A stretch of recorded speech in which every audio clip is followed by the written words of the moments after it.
हरे राम हरे राम राम राम हरे हरे हरे कृष्ण कृष्ण कृष्ण हरे हरे हरे राम राम राम हरे हरे कृष्ण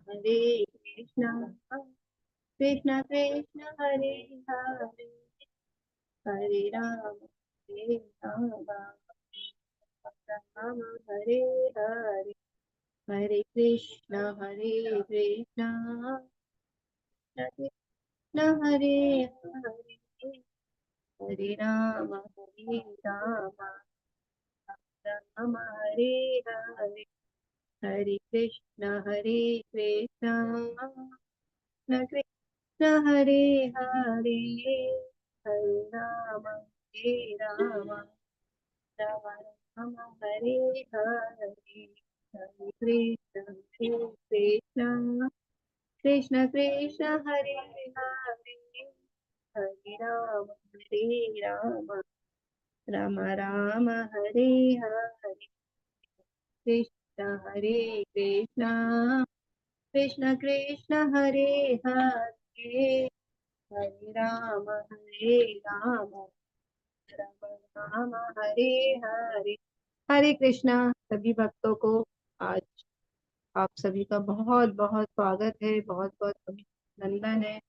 आज हमारा जो हमने यात्रा 18 दिन पहले प्रारंभ की थी, आज उस यात्रा का हमारा ये अंतिम दिन है, क्योंकि आज हमारा 18 अध्याय और हमारी ये जो यात्रा 18 दिन की है। तो आज हम भगवत गीता के 18वें अध्याय में पहुंच गए हैं। तो सभी का राधा गोविंद के चरणों में हम प्रणाम करते हैं कि भगवान की कृपा के कारण आज हम लोग इतने अच्छे से अपने 18 दिन की यात्रा को हम लोगों ने संपूर्ण किया है। और वो ऐसे ही कृपा हम सब पे बनाए रखें, ताकि हम लोग ऐसी भक्ति में बने रहें और हम आगे भी इसी प्रकार आगे बढ़ते रहें। और आगे की भी लेवल है, लेवल 2 है, लेवल 3 है। आप लोग की भी यात्रा ऐसी भक्ति की जारी रहे। तो हम राधा गोविंद जी के चरणों में प्रणाम करते हैं और राधा गोविंद जी प्रभु से हम प्रार्थना करते हैं कि वो हम पे ऐसी कृपा बनाए रखे। अब हम आज अपने सभी आचार्य गुरु, अपने सारे गुरुओं को प्रणाम करते हैं। शिक्षा गुरु, दीक्षा गुरु सभी को चरणों में कोटि कोटि प्रणाम। और अब आज के प्रवीण श्री कृष्णा। तो आज के अध्याय का नाम है हमारा मोक्ष संन्यास योग, 18वां अध्याय है। और इसका एक नाम और है संन्यास की सिद्धि। तो ये बहुत सुंदर अध्याय है हमारा। और इसमें हमें गीता का, इसको गीता का सार भी बोलते हैं, क्योंकि ये उपसंहार बोला गया है इसको, और इसको गीता का सार भी बोला गया है। तो गीता का सारांश भी बोलते हैं ना। और अभी तक हमने, भगवान ने बहुत कुछ हमें ज्ञान दिया ना, हमने बहुत कुछ सीखा। तो यहाँ पे अब हमें, क्योंकि हमारी जो भगवत गीता है ना, वो जो अभी अर्जुन के जो भी संशय थे ना, जो भी अर्जुन के जो क्वेश्चन थे ना, वैसे यहाँ पे प्रश्न आ रहा है, लेकिन जो हमें भगवत गीता है ना, वो देखा जाए तो 17वें अध्याय में समाप्त हो गई है।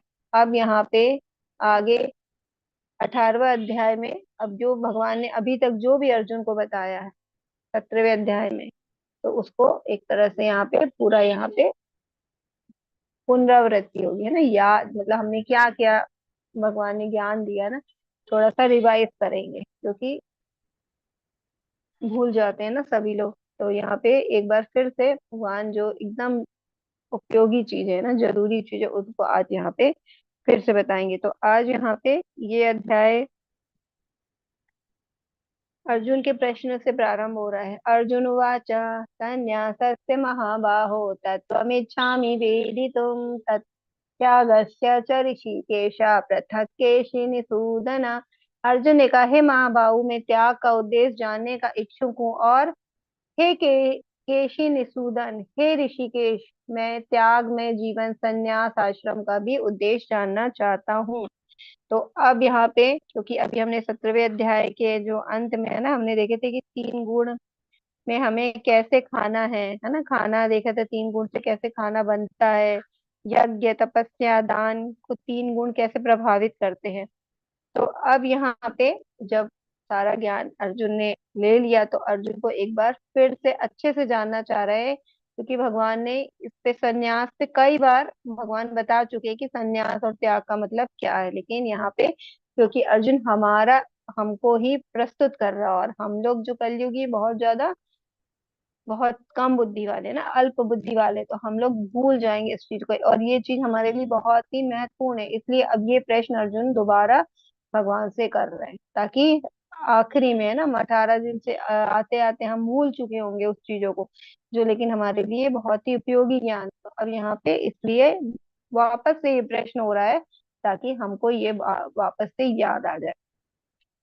तो यहाँ पे अर्जुन कह रहा है कि त्याग क्या है ना, त्याग का उद्देश्य जानने की इच्छा है उनको। और क्या बोल रहे हैं, त्याग में जीवन है ना, मुझे संन्यास आश्रम, मतलब क्या, मतलब जो संन्यास आश्रम है उसका उद्देश्य क्या है।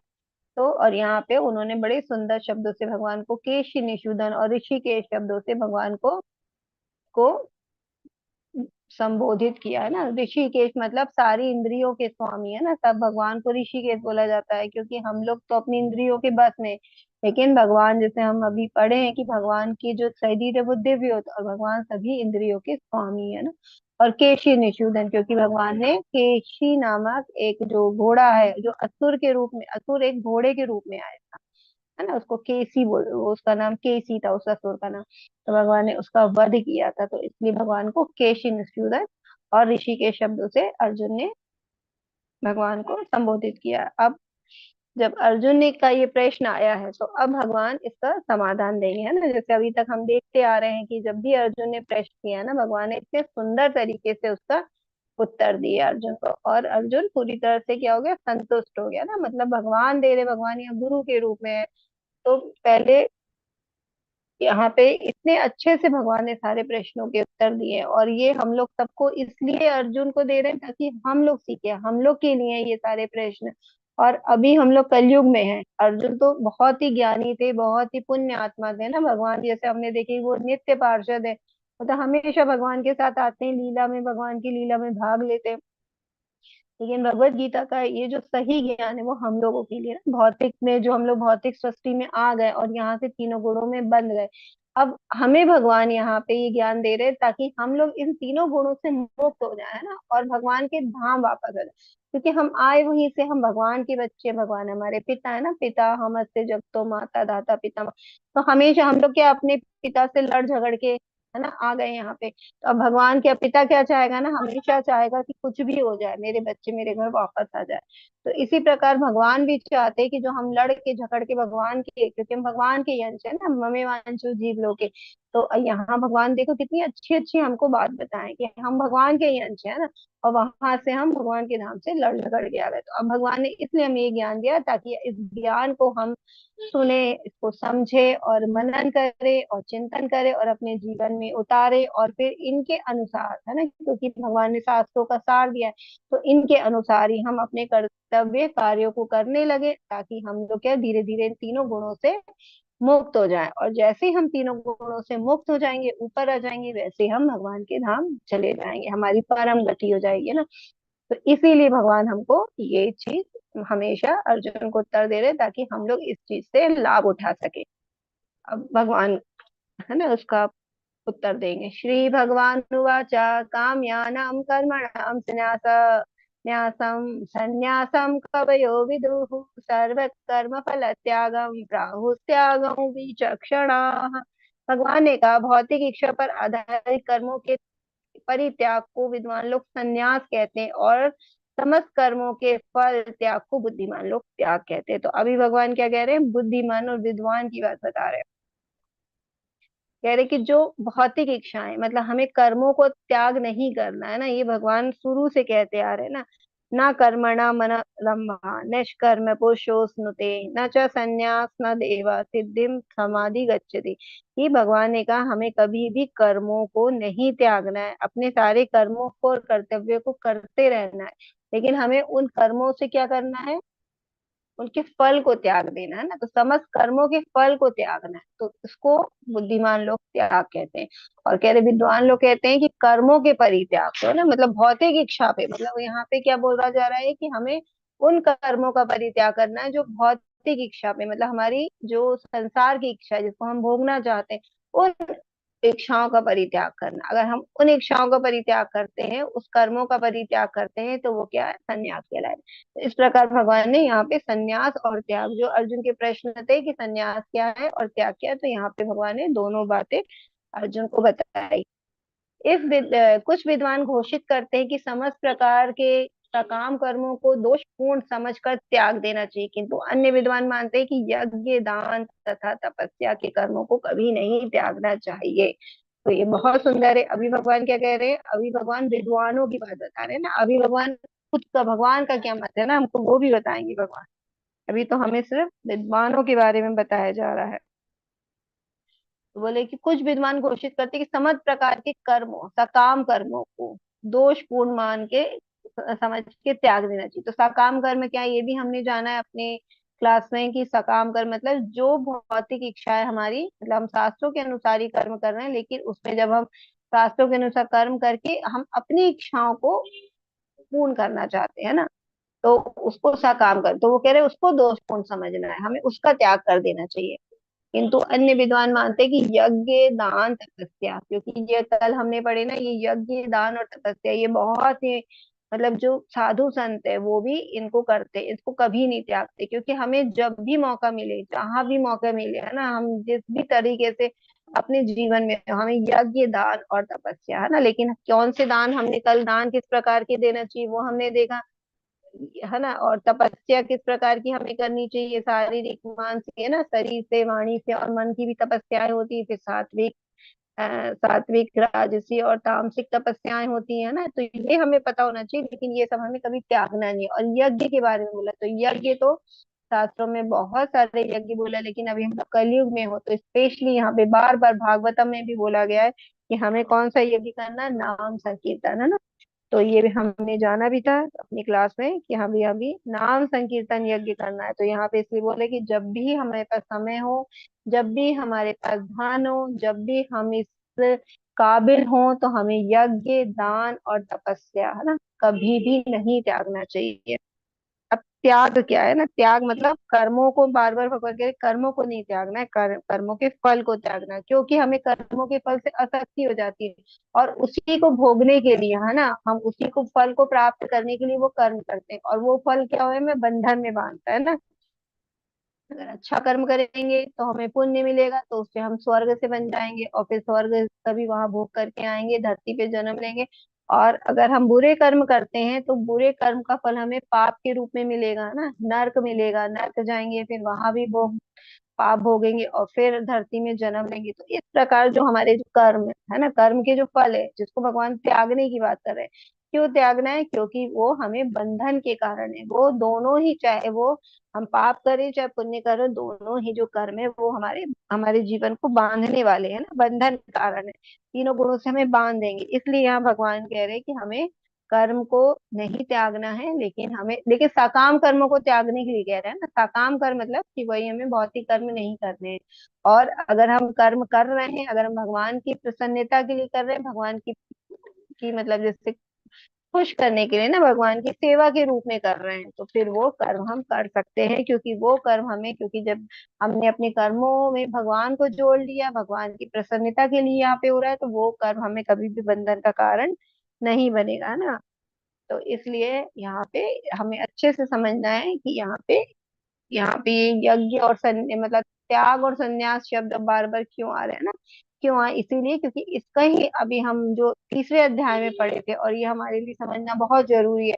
तो यहाँ पे हम फिर से इस चीज को एक तरह से फिर से समझ सके। अब भगवान ने अभी तक विद्वानों का, है ना, महापुरुषों का मत बताया कि महापुरुष लोग ऐसे कहते हैं, अब भगवान क्या कहते हैं, भगवान क्या करने के लिए हमें सलाह देते हैं, हम उसको मानेंगे ना, हम उसको जानते हैं। यज्ञ, यज्ञ दान तपः कर्म न त्याजम कर कार्यमेव तत् यज्ञो दानम तपश्चैव पावनानि मनीषिणाम्। यज्ञ दान तथा तपस्या के कर्मों का कभी परित्याग नहीं करना चाहिए, उन्हें अवश्य संपन्न करना चाहिए। निसंदेह यज्ञ दान तथा तपस्या महात्मा को भी शुद्ध बनाते हैं। तो यहाँ पे देखिए भगवान का भी मत आ गया है, और भगवान भी एक ही बात कह रहे हैं कि हमें इन सब का त्याग नहीं करना है, हमें यज्ञ दान और तपस्या का कभी त्याग नहीं करना है ना, लेकिन क्या करना है हमें उसको अवश्य संपन्न करना है ना। और क्यों करना है, क्योंकि ये निसंदेह यज्ञ दान और तपस्या महात्मा, जो महात्मा है ना, जिसका आचरण महान होता है, हमने जाना था, जो सिर्फ भगवान की प्रसन्नता के लिए कार्य कर रहे हैं, तो वो भी ये सब करते हैं। हम देखें ना, बड़े बड़े जो योगी हैं, जो चाहे वो संन्यास ग्रहण कर रही है, चाहे वो गृहस्थ आश्रम में रह के, या वो ब्रह्मचारी के रूप में भगवान की सेवा में लगे, लेकिन वो भी बड़े बड़े है ना यज्ञ, जैसे नाम संकीर्तन यज्ञ तो सभी करते हैं, और दान दे रहे हैं वो भी, है ना, और तपस्याएं कर रहे हैं। जैसे एकादशी व्रत होता है ना, एकादशी व्रत तपस्या में आता है कि हम अपने शारीरिक, है ना, क्योंकि तपस्या का मतलब क्या होता है, हम अपनी इच्छा से जब भगवान की प्रसन्नता के लिए कोई अपने शरीर को हम, मतलब तपस्या है ना, कोई कष्ट देते हैं, मतलब उस दिन भोजन नहीं करते तो थोड़ा कष्ट तो होता ही है, तो ये अपनी प्रसन्नता से है ना, ऐसे नहीं किसी की जबरदस्ती से नहीं, हम अपनी प्रसन्नता से, हम भगवान को प्रसन्न करने के लिए, क्योंकि भगवान ने तो एकादशी की तिथि बहुत पसंद है उनको, है ना, माधव तिथि बोली जाती है, तो हम अपने माधव को प्रसन्न करने के लिए माधव तिथि का व्रत करते हैं ना।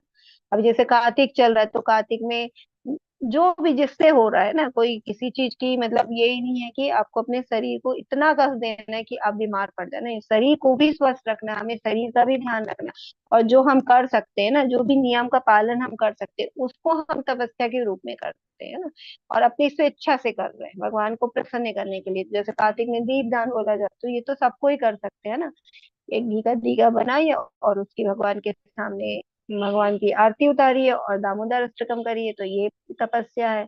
और जिनसे जो बनता है, कई लोग नदियों में जाके स्नान करते हैं सुबह, है ना, ब्राह्मण होना है, तो जिसको जो मतलब कर सकते हैं, तो इसलिए हमें तपस्या जरूर करना चाहिए। और जो बड़े बड़े महात्मा है वो भी करते हैं, क्यों, क्योंकि ये जो मतलब ये जो है यज्ञ दान और तपस्या, ये महात्माओं को भी शुद्ध बनाते हैं।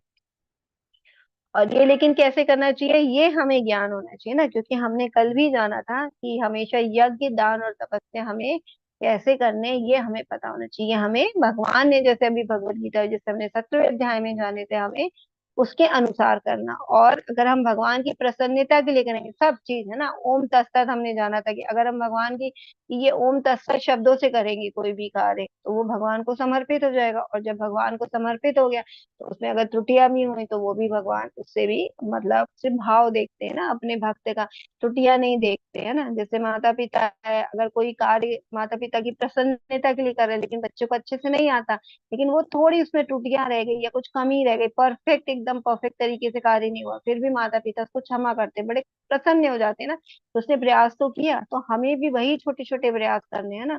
हमें ये नहीं सोचना है कि हम कर पाएंगे कि नहीं, हमें बस ये है कि हमें प्रयास करना है, हमें चलना है धीरे धीरे, है ना।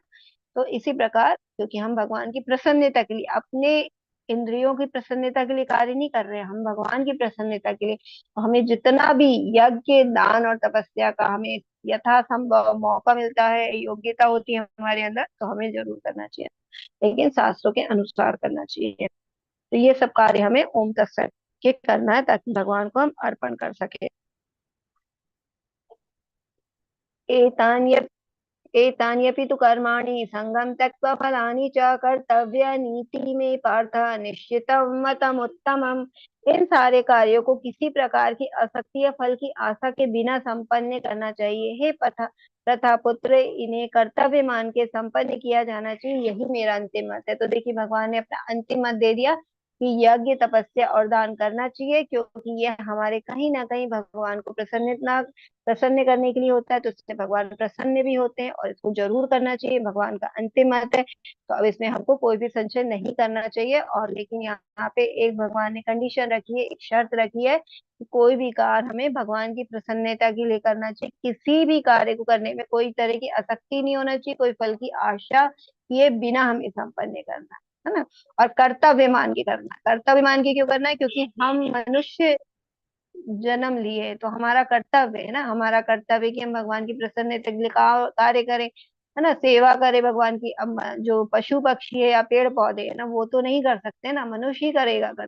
तो अगर हमें भगवान ने इतना अच्छा जो हमें योनि में, मनुष्य योनि में भेजा, तो ये हमारा कर्तव्य बनता है कि हम भगवान की प्रसन्नता के लिए कार्य करें। तो इस प्रकार हमें हर कार्य करना है, और हमें कभी भी आशा, किसी भी फल की आशा नहीं रखना, और ये भगवान का अंतिम मत है।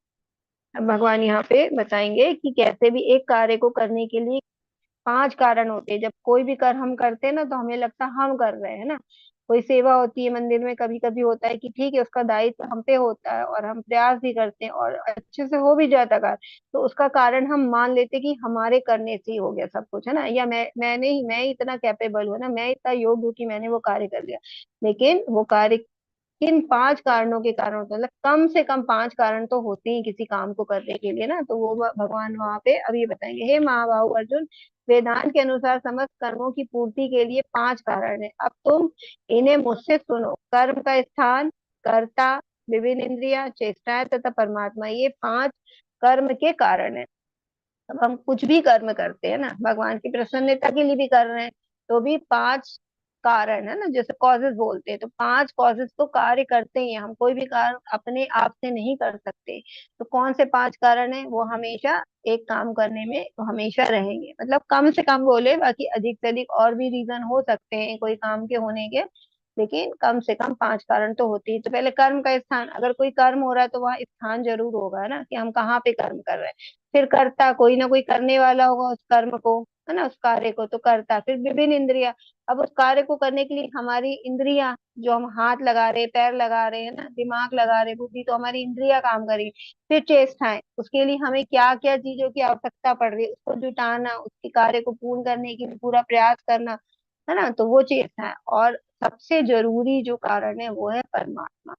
अगर भगवान किसी काम को करने की अनुमति ना दे, तो हम चाहे कितनी भी चेष्टाएं लगा ले, हम कितना अच्छा स्थान चुन ले, कितने अच्छे करने वाले योग्य हों, सारी हमने इंद्रियां लगा दी अपनी, पूरी हमने पूरी अपनी योग्यता लगा दी है ना, सब कुछ हमने, मन बुद्धि पूरा हम केंद्रित होकर उस कार्य को कर रहे हैं, मन से कर रहे हैं ना, बहुत भगवान की प्रसन्नता के लिए कर रहे हैं। लेकिन क्या होगा, लेकिन भगवान की इच्छा उसमें नहीं है ना। तो ये 5 कारण, तो वो कार्य कभी नहीं होगा ना, अगर भगवान की प्रसन्न, मतलब भगवान नहीं चाहते। जैसे हम अपने जीवन में भी देखते हैं कि हम कुछ प्लानिंग करते हैं ना कहीं जाने की, कई बार हो जाता है कि हम कहीं जा रहे हैं और हमने प्लानिंग करी, हमने सब कुछ कर लिया, अच्छे से पूरी तैयारी कर ली, लेकिन एंड वक्त पे कुछ ना कुछ हो जाएगा ना, तो हम पता लगा जा ही नहीं पाएंगे, है ना। तो इसमें क्या समझना चाहिए हमें, भगवान की मतलब मंजूरी इसमें नहीं है, भगवान की इच्छा नहीं है कि हम वो काम करें, इसलिए वो समय पे कहीं ना कहीं वो चीज, कई ट्रिप होती है हमारी ना, समय पे कैंसिल हो जाती है, नहीं जाती, कभी कभी ट्रेन ही कैंसिल हो जाती है टाइम पे, पता चलता हम तैयार,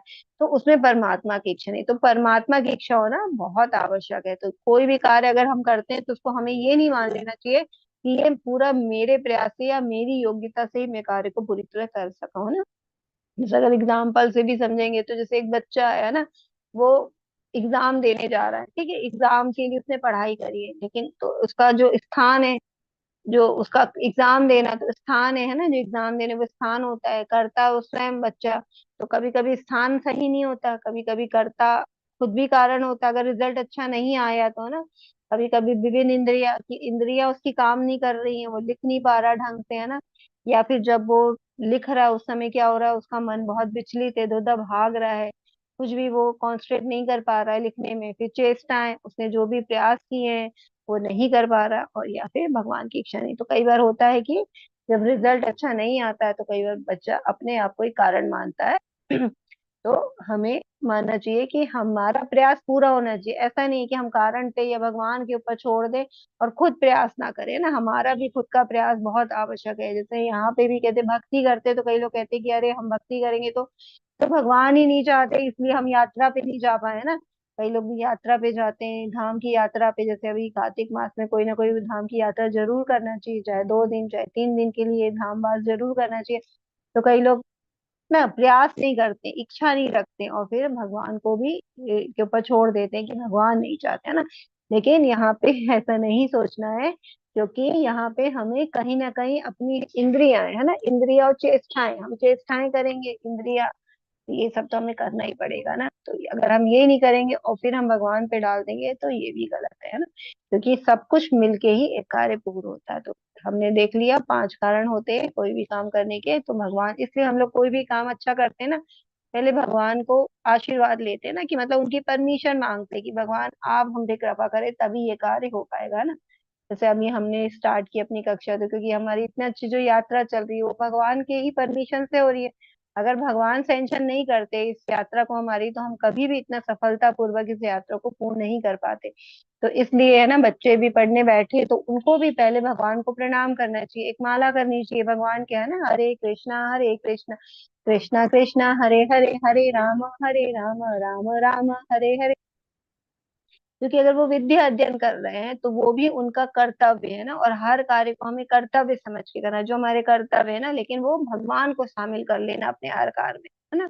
तो हम जब भी बच्चों से प्रार्थना है कि जब भी वो एग्जाम मतलब पढ़ाई करते हैं तो उससे पहले भगवान को प्रणाम करें, एक माला करें भगवान के नाम की, उनसे कृपा मांगे, तो देखिए आपका कितना मतलब एकाग्रता बढ़ेगी, कि आप जो भले ही 4 घंटे की पढ़ाई आप 2 घंटे पढ़ रहे हो, लेकिन 2 घंटे आपको अच्छी तरह से याद, क्योंकि आपने मान लिया ना कि मैं भगवान के लिए कर रहा हूँ। और सही बात है, अगर आप स्टूडेंट है, आप छात्र है, तो आपका सबसे मेन सबसे इम्पोर्टेंट कार्य पढ़ाई करना, तो आपको क्या उसी में मन लगाना है। लेकिन हमें सोचना है कि ये भगवान ने हमें ये कर्तव्य दिया है ना, भगवान के द्वारा दिया हुआ कार्य है, तो हमें कर्तव्य को अच्छे से करना है ना, तो भगवान को और समर्पित भी करना भगवान को, उसमें फल की इच्छा नहीं करना है ना।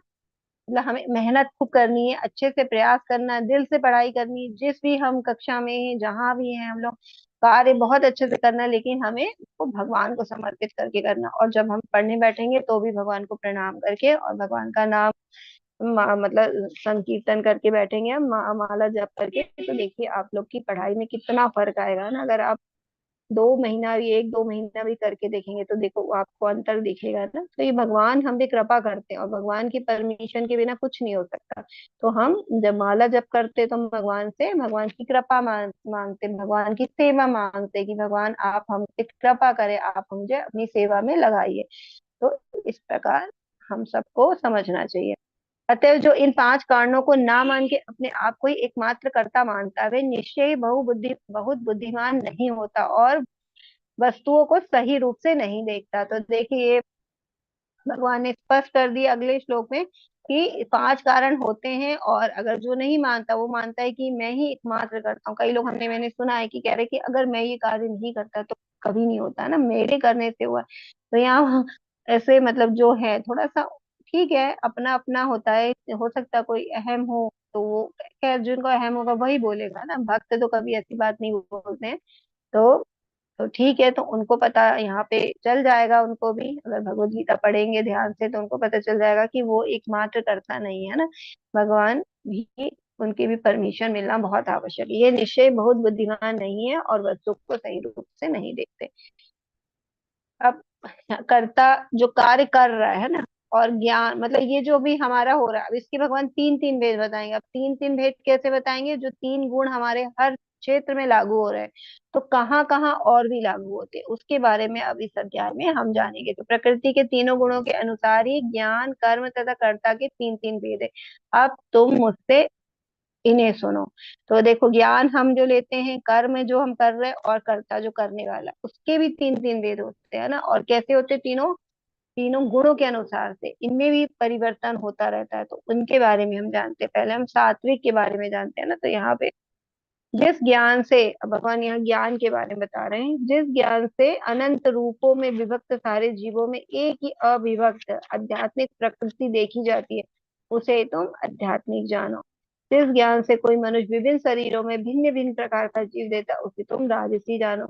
और वह ज्ञान जिससे मनुष्य किसी एक प्रकार के कार्य को जो अति तुच्छ है सब कुछ मानकर सत्य को जाने बिना उसमें लिप्त रहता है, उसे तामसी कहा जाता है। तो अभी भगवान ज्ञान बता रहे कि कैसा ज्ञान राजसी है, कैसा तामसी, और कैसा सात्विक है। तो सात्विक ज्ञान जिसके पास है तो उसके बारे में क्या बोला है कि वो, क्योंकि देखिए चाहे रूप कितने भी अलग अलग हो, लेकिन वो जीवात्मा है ना, वो अगर वो मतलब जीव है, उसमें आत्मा है, वो सक्रिय है। तो हम क्या, जो ज्ञानी व्यक्ति होता है वो सब में क्या, हमने देखा था ना, ज्ञानी वो मतलब वो ज्ञानी है ना, सब में एक ही आत्मा को देखेगा, कि सारे जो जीव है उसमें एक ही आत्मा है ना। विद्या विनय संपन्न ब्राह्मण ने कवि हस्ती ने, ये हमने 5वें अध्याय में ही देखा था कि जो ज्ञानी व्यक्ति होता है वो सब में, चाहे वो हाथी हो, कुत्ता हो, चंडाल हो, चाहे ब्राह्मण हो, सब में एक आत्मा देखेगा। और एक आत्मा कौन है?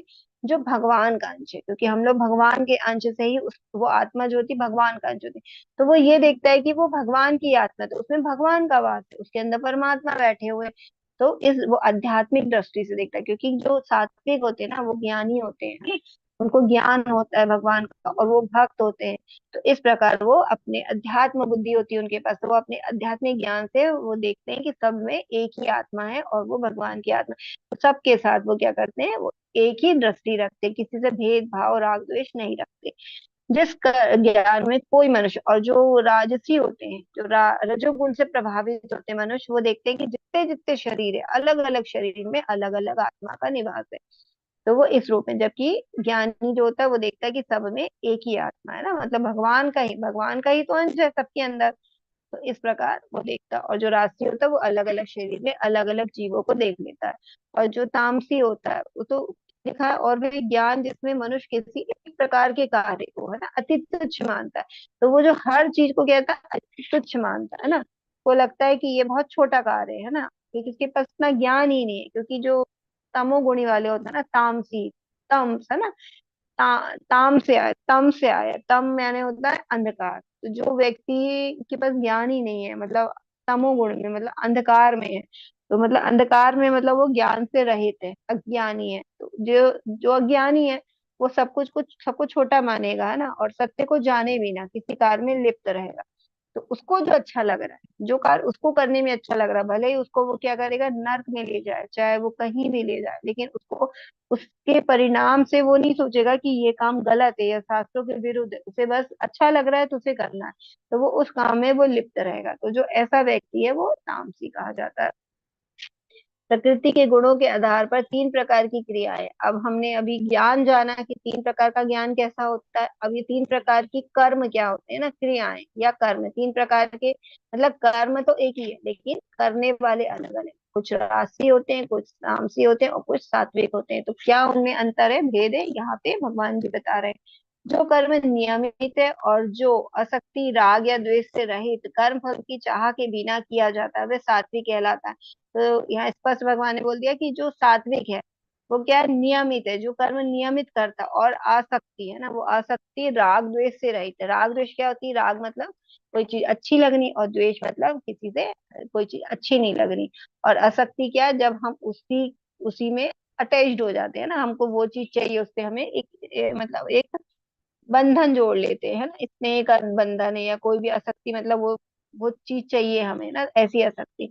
तो जो कर्म नियमित है और जो राग द्वेष आसक्ति से दूर रहता है जो व्यक्ति, क्योंकि ऑलरेडी हमने बात की ना कि जो सात्विक होता है वो ज्ञान ही होता है, उसके पास भगवान का ज्ञान होता है, आध्यात्मिक ज्ञान होता है। तो उसको आध्यात्मिक ज्ञान हम देख रहे हैं, हमें क्या बार बार बता रहे हैं भगवान, है ना, यही बता रहे हैं शास्त्र हमारे, यही शास्त्रों के सार में हम यही भगवान के द्वारा जान रहे हैं। हमें किसी भी चीज में आसक्ति नहीं रखना है, क्योंकि आसक्ति हमें बंधन को बांधती है, हमें ना बंधन से बांधती है। जो राग द्वेष है इससे भी हमारे कर्म बंधन बन जाते हैं और हम इनसे बंध जाते हैं। तो जो सात्विक कर्म होते हैं वो किसी भी तरह से आसक्ति और राग द्वेष से दूर रहते हैं। लेकिन जो कार्य अपनी इच्छा पूर्ति के नियमित प्रयास पूर्वक एवं मिथ्या अहंकार के भाव में किया जाता है वे रजोगुणी कहलाता है। तो रजोगुणी व्यक्ति जो होता है वो अहंकार में रहता है ना, मिथ्या अहंकार मतलब उसे मान सम्मान का और बहुत सारी चीजों को, जैसे हमने देखा था अहंकार होता है, किसी को विद्या का मतलब अहंकार है, कोई बहुत सुंदर है, कोई बहुत पैसे वाला है, तो वो उस भाव में रहता है, उस अहंकार के भाव में रहता है। और वो क्या करता है, अपनी इच्छा की पूर्ति के लिए, क्योंकि रजोगुणी व्यक्ति हमने जाना ना बहुत ज्यादा उसकी असीमित इच्छाएं होती है, तो वो अपनी भौतिक इच्छाओं के पीछे भागता रहता है। इतना प्रयास करता है वो, लेकिन सारा प्रयास क्या करता है, भौतिक चीजों को प्राप्त करने के लिए कर रहा है। तो इसलिए कहा जा रहा है कि वो अपनी इच्छाओं की पूर्ति के लिए कार्य कर रहा है ना, और अपने मिथ्या अहंकार के भाव में करता है। उसे लगता है कि ये मेरे द्वारा किया जा रहा है ना, वही जो हम बात कर रहे थे, वो राजसी लोग ही होते हैं जो, और जो कहते हैं कि ये काम मेरे ही द्वारा किया जा रहा है, और अपने आप को एक कर्ता मानते हैं कि सब कुछ मैं ही हूँ करने वाला। तो इस प्रकार जो होते हैं वो क्या होते हैं, राजसी बुद्धि के होते हैं ना। तमोगुणी व्यक्ति होते हैं जो ऐसे कर्म को करते हैं, जो कर्म मोहव्रत शास्त्रीय आदेशों की अवहेलना करके तथा भावी बंधन की परवाह किए बिना या हिंसा अथवा अन्यों को दुख पहुंचाने के लिए किया जाता है वे तामसी कहलाता है। अभी हमने जाना कि अंधकारी जो अंधकार में जो व्यक्ति रहता है ना, अज्ञानी व्यक्ति है, वो क्या लिखा, कर्म मोहवश है ना, उसको मोह में रहता है हर चीज में। और शास्त्रीय आदेशों की अवहेलना मतलब शास्त्रों में जिस बात को बोला गया है करना नहीं है वो उन्हीं चीजों को करते हैं ना। मतलब शास्त्रों में जो बोला वो करना है तो उसकी वो अवहेलना कर देते हैं उस आदेश की। और क्या करते हैं, भावी बंधन की परवाह, उसके बाद वो, उन्हें मालूम है कि मुझे नर्क में जाना पड़ेगा, मतलब उन्हें खैर पता ही नहीं है ना, तो वो सोचते ही नहीं है उसका परिणाम क्या आने वाला। और किसी को वो दुख देने के लिए है ना, तामसी व्यक्ति हमने जाना है कि जो तपस्या भी करते हैं तो क्या करते हैं, वो दूसरों को दुख देने के लिए ना, कोई काला जादू कर दिया, किसी को अपने बस में करना है, तो तरह तरह के ये उल्टे सीधे जो कार्य करते हैं। तो इस प्रकार वो हिंसक कार्य करते हैं और दूसरों को दुख पहुंचाने के लिए जो कार्य करते हैं तो वो तामसी कहलाते हैं। प्रकृति के गुणों के आधार पर तीन प्रकार के श्रमिक है ना।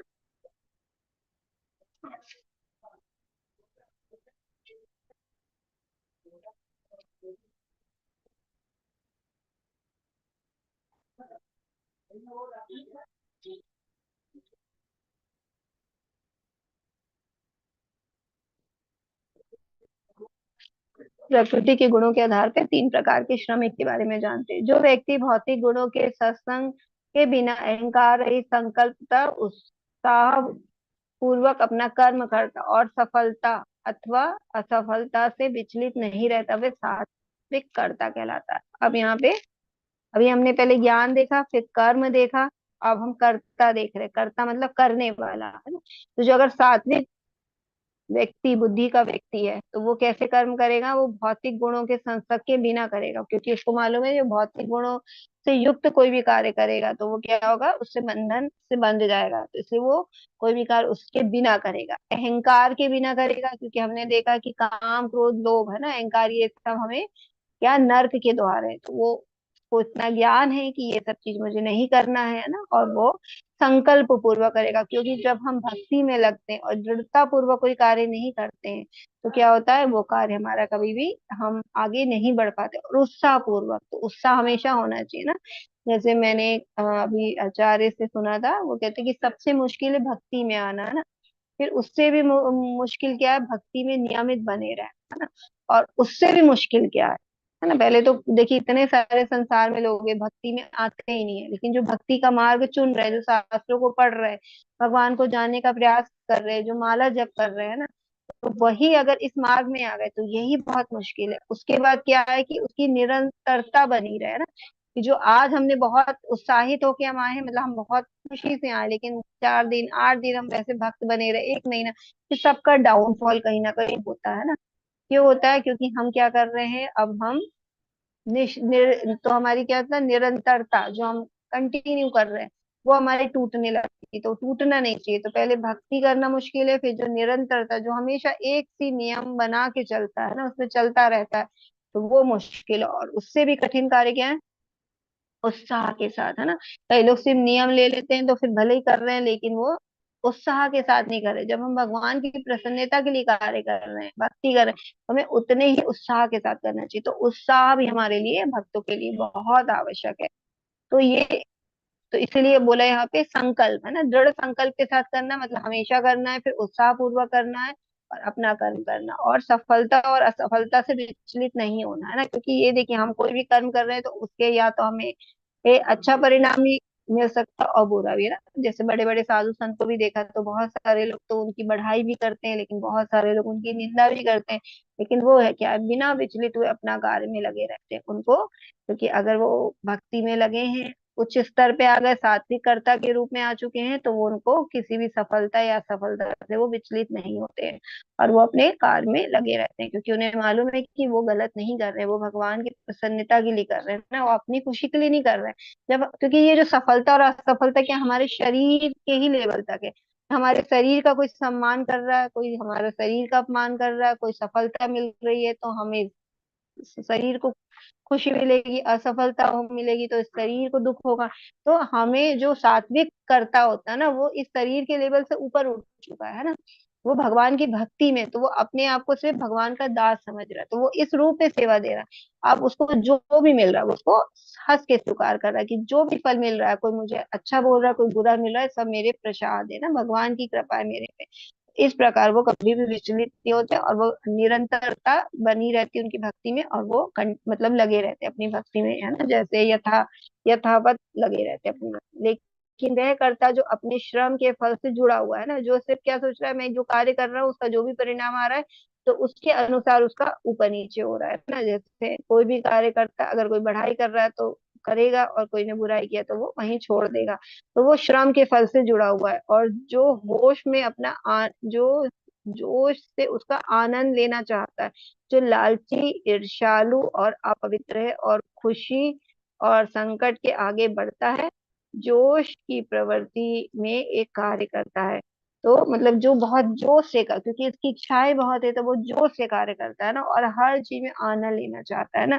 तो लेकिन सबसे ज्यादा जो राजसी व्यक्ति होता है ना, उसके तो भी प्रयास होते हैं, वो कर रहा है बहुत प्रयास, लेकिन उसके अध्यात्म से कोई प्रयास नहीं होते, वो अध्यात्म की और कोई प्रयास नहीं कर रहा।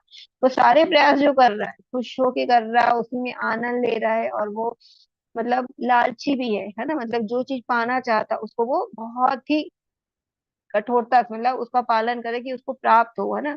और वो ईर्ष्यालु है, क्योंकि जो चीज उसको प्राप्त नहीं हो रही दूसरे के पास है, तो कहीं ना कहीं वो ईर्ष्या कर रहा है, वो अपवित्र है, क्योंकि वो क्या कर रहा है, दूसरों को हमें राग द्वेष देख रहा है ना, राग द्वेष से चल रहा है वो सबके। तो जो कुछ भी मिल रहा है वो सब वो भौतिक ही है, वो बहुत ही मतलब आध्यात्मिक स्तर पे नहीं है। वो जो कुछ भी अपने कार्य कर रहा है वो भौतिक स्तर पे है। तो इसलिए जो ऐसी प्रवृत्ति का जो कर्ता होता है वो राजसी कर्ता माना जाता है।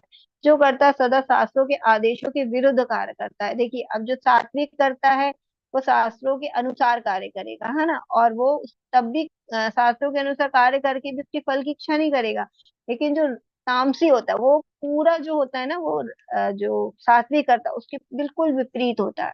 वो क्या करेगा, जो ये शास्त्रों के आदेशों का पालन कर रहे हैं सात्विक करता, और जो तामसी करता होगा वो कभी भी शास्त्रों को नहीं मानेगा, मनमानी ढंग से कार्य करेगा, अपनी इच्छा की पूर्ति के लिए करेगा ना। तो वो देखा शास्त्रों के आदेशों के विरुद्ध कार्य करते हैं, तो हमेशा वो ये शास्त्रों में जो मना किया उस कार्य को करने में उनको प्रसन्नता मिलती है। जो भौतिकवादी हठी कपटी तथा अन्यों को अपमान करने में पटु है ना, तो हम देखते हैं बहुत सारे लोग हैं हमेशा कठोर ही बोलेंगे जब भी, है ना, जब भी बोलेंगे, और बहुत ही जिद्दी होंगे, हर चीज अपनी मनवाएंगे कि हमारी बात ही मानी जाए ना, और एक दूसरे से कपट रखेंगे। तो और तथा जो आलसी सदैव खिन्न, और ऐसे जो लोग होते हैं वो आलसी भी होते हैं ना। हमने जाना था कि वो तमोगुण में जो होते हैं वो निद्रा से, है ना, आलस से प्रभावित रहते हैं, तो वो आलसी है, सदैव खिन्न है, मतलब कुछ भी करेंगे लेकिन उनको कितना भी अच्छा मिल जाएगा लेकिन वो हमेशा असंतुष्ट रहेंगे ना, संतोष नहीं है उनके अंदर, क्योंकि वो हमेशा जो मिलेगा उसको और अधिक चाहेंगे, तो वो कभी भी प्रसन्न नहीं होंगे, है ना। और दीर्घ सूत्री होंगे, आज का काम कल, कल का परसों, ऐसे टालते रहेंगे। तो हमारे जीवन में बहुत सारे लोग हैं जो भी मिलते हैं वो हमसे हमेशा खरी खोटी सुनाएंगे ना।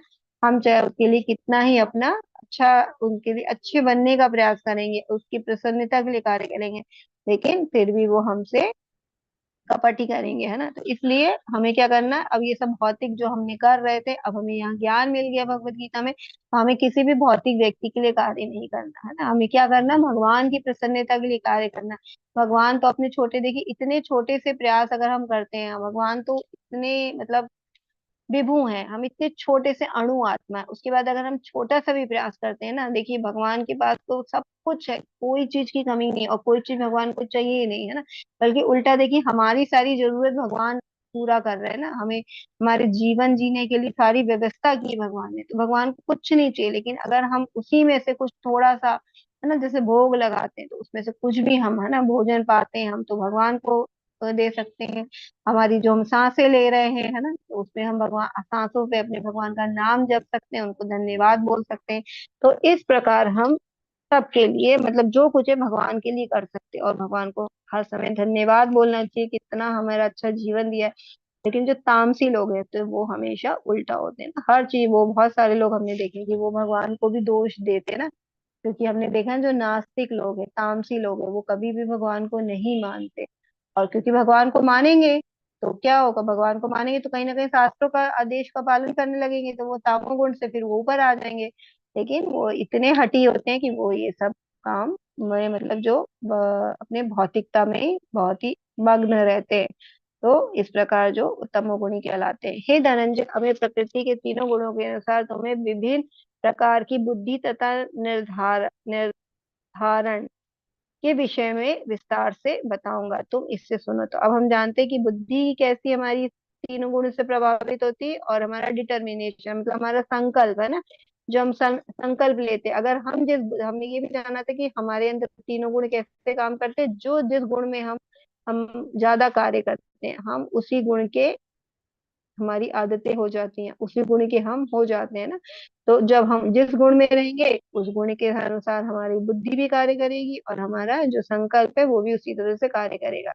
तो हम जान लेते हैं तीनों के बारे में। हे प्रथापुत्र, वे बुद्धि सतोगुणी है जिसके द्वारा मनुष्य यह जानता है कि क्या करनीय है और क्या नहीं है, किससे डरना चाहिए और किससे नहीं, क्या बांधने वाला और क्या मुक्ति देने वाला। तो देखिए, जो सतोगुणी व्यक्ति है, वो जिसकी बुद्धि सतोगुणी है और उसको पता है, उसके पास शास्त्रों का ज्ञान है, वो अपने गुरु की आज्ञा का पालन करता है, वैधि भक्ति कर रहा है, वो सात्विक बुद्धि का है, वो शास्त्रों का अध्ययन कर रहा है, उसके पास भगवान के बारे में ज्ञान है। तो उसके पास जब ज्ञान है तो उसको क्या करना और क्या नहीं करना उसे अच्छे से पता है। और किससे डरना चाहिए, क्योंकि वो हमेशा क्या करेगा, अब गलत कामों से डरेगा, कि मुझे कभी भी किसी भी तरह गलत काम नहीं करना है, क्योंकि मुझे पाप, क्योंकि उसको पाप और पुण्य क्या है वो भी पता है, और भगवान की सेवा क्या है उसका भी ज्ञान है। तो वो हमेशा चाहेगा कि वो पाप से अपने आप को बचा के रखेगा, है ना। तो क्या, किससे डरना है, किससे नहीं डरना है, क्या बांधने वाला, कौन से कर्म ऐसे करूंगा जिससे मैं भाव बंधन में फंस जाऊंगा, और कौन से ऐसे कर्म करूंगा जिससे मुझे मुक्ति प्रदान होगी। तो उसे पता है कि मैं पाप पुण्य करूंगा तो बंधन में बंध जाऊंगा, और अगर मैं भगवान की प्रसन्नता के लिए कार्य करूंगा तो मुझे मुक्ति प्रदान होगी, है ना, भगवान का धाम मिलेगा। तो उसके बाद सारा ज्ञान है, तो वो सभी अच्छे कार्य करता है। हे प्रतापुत्र, जो बुद्धि धर्म तथा अधर्म, करनी तथा अकरनी कर्म में भेद नहीं कर पाती, वह राजसी है। तो हमारे सामने भी देखिए बहुत कभी कभी ऐसा होता है कि ऐसे समस्याएं या ऐसी परिस्थितियां हमारे सामने आके खड़ी हो जाती कि हमें समझ में ही नहीं आता कि हमें क्या करना चाहिए ना। जैसे अभी अर्जुन के सामने भी स्थिति आके खड़ी हो गई थी ना, असमंजस की। उन्होंने एक कारण रखा था कि मैं असमंजस, क्या करूं या क्या ना करूं, मैं समझ ही नहीं पा रहा। खैर, ये तो भगवान की व्यवस्था थी कि अर्जुन जी को भ्रमित किया, लेकिन हमारे सामने भी ऐसी समस्याएं आ जाती तो उस समय हमें क्या करना है ना। तो अगर हमारी बुद्धि सात्विक है तो हम शास्त्रों के अध्ययन से, है ना, भगवत गीता पढ़ेंगे, और उससे, क्योंकि भगवत गीता में सारी समस्याओं का उत्तर है हमारे जीवन की, तो हम उसको पढ़ेंगे, और वहां से हम शास्त्रों के मत, भगवान के मत के अनुसार हम चलेंगे, और उसके अनुसार अपनी समस्या का हम निदान ढूंढेंगे, है ना, निवारण करेंगे। लेकिन अगर बुद्धि हमारी रजोगुणी है तो वो हमेशा असमंजस नहीं रहेगा ना। क्या करना है क्या नहीं करना है, वो धर्म करेगा कि अधर्म है, वो समझ ही नहीं पाए, उसकी बुद्धि वो इसका निर्णय ही नहीं ले पाएगी कि सही क्या है। तो ये जो भेद का, कर्म का जो भेद नहीं कर पाती, वे राजसी बुद्धि है।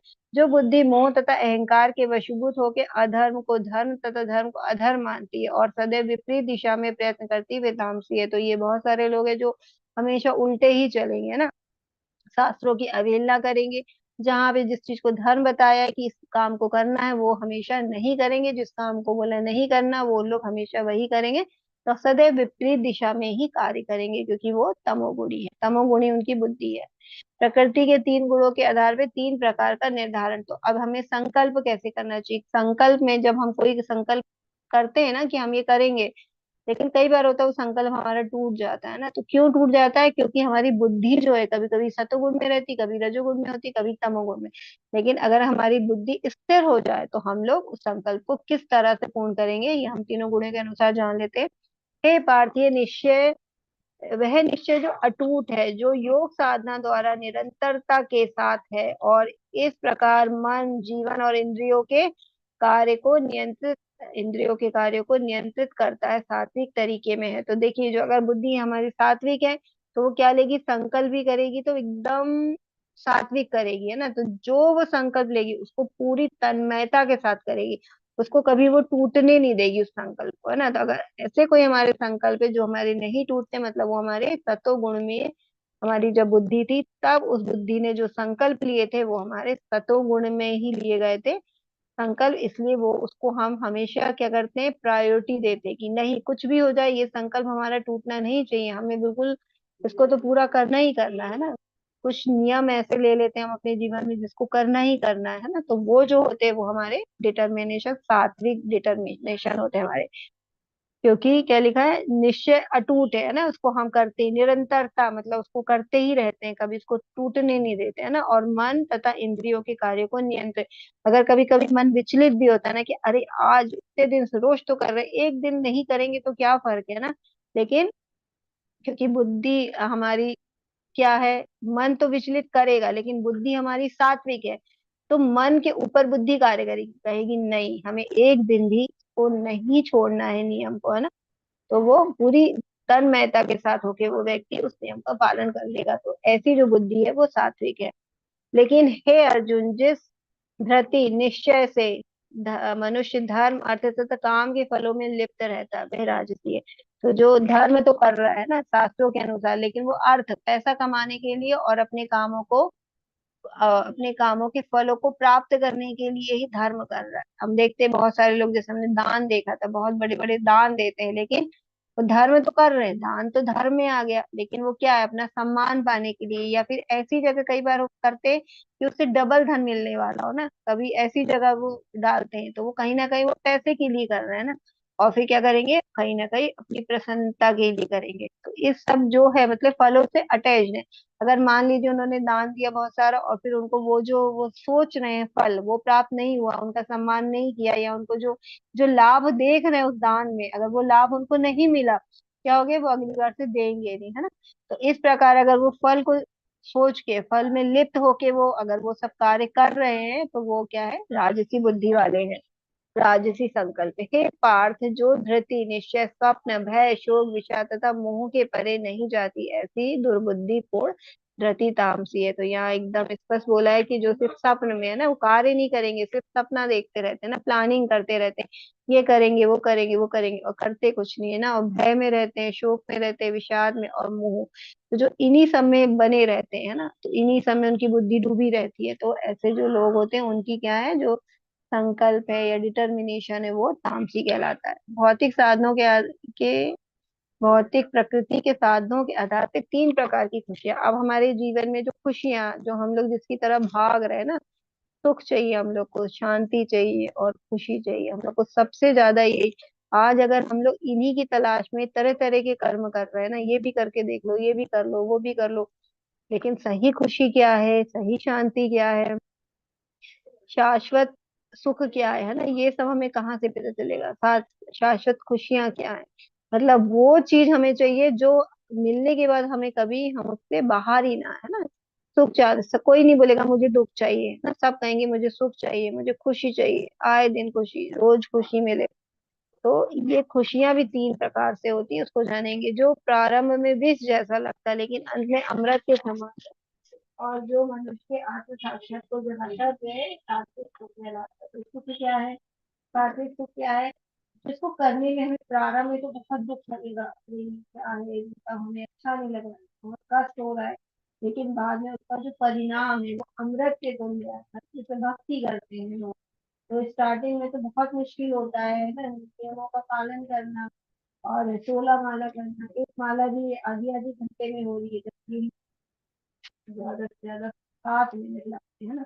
अगर कोई नया है तो 10 मिनट में हो जाती है, लेकिन अगर वो मन ही बहुत पिछली पे बहुत ज्यादा, क्योंकि स्टार्टिंग में तो सभी के साथ होता है, तो क्या होता है, अभी बहुत कष्ट हो रहा है ना, और वो सब कुछ करेंगे, लेकिन क्या होगा, हम भक्ति करेंगे, हम धीरे धीरे भक्ति में बढ़ेंगे, तो ये जो प्रयास कर रहे हैं वो उसका परिणाम बहुत अच्छा है, सुखपूर्ण अमृत है ना, अमृत तुल्य मिलने वाला है। तो ये जो परिणाम है वो हमें आत्म साक्षी की जगाएगा, और ऐसा जो है ना, वो क्या है, वो सात्विक सुख कहलाता है। तो सुख क्या है कि स्टार्टिंग में तो हमें, प्रारंभ में तो हमें दुख लग रहा है, विष जैसा लग रहा है, लेकिन उसका परिणाम बहुत अच्छा है।